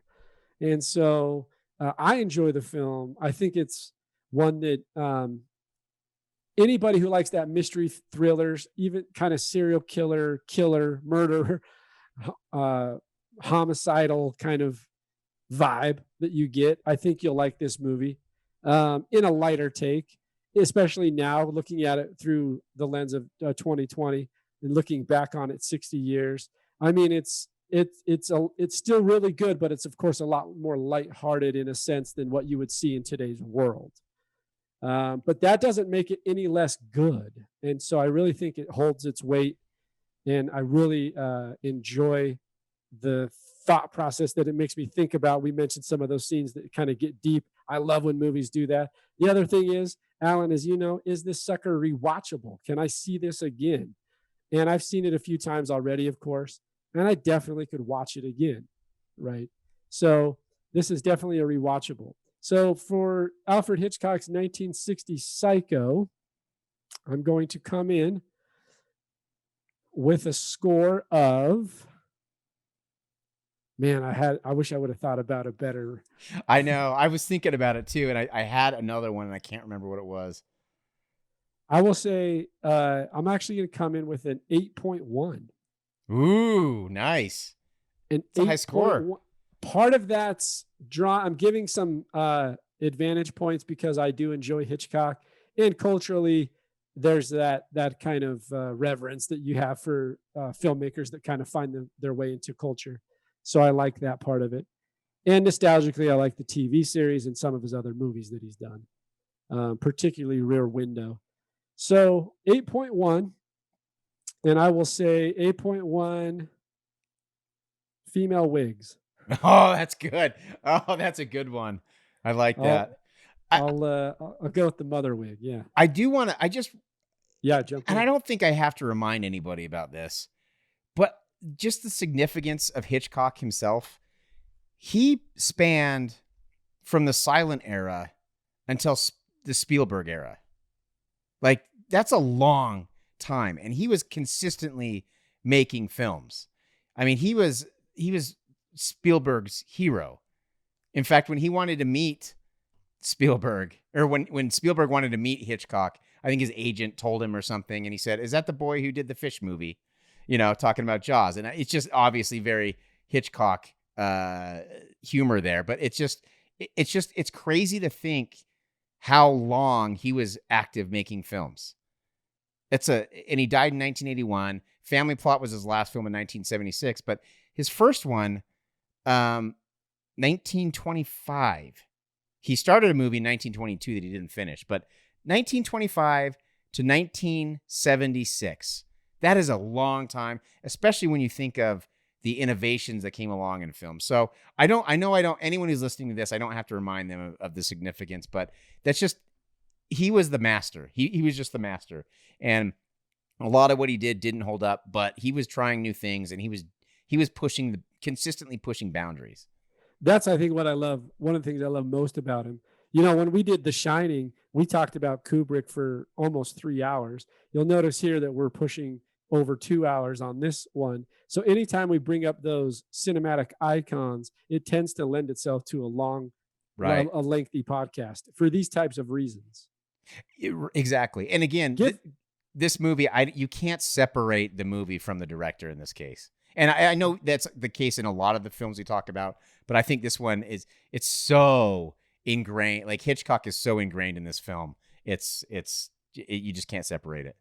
Absolutely. One last suggestion. And I know I haven't seen all of his film. I mean, he's got tons of films, but of those that you have seen, give one suggestion outside of Psycho for people to go watch, to learn more and like watch more Hitchcock portfolio. You mentioned Rope Rear Window. I definitely like that one, but I am going to say, I kind of spoil it there, Rope. If you haven't seen Rope, it's different. It's more like a stage play. It's all supposed to have been done in one take. It obviously wasn't.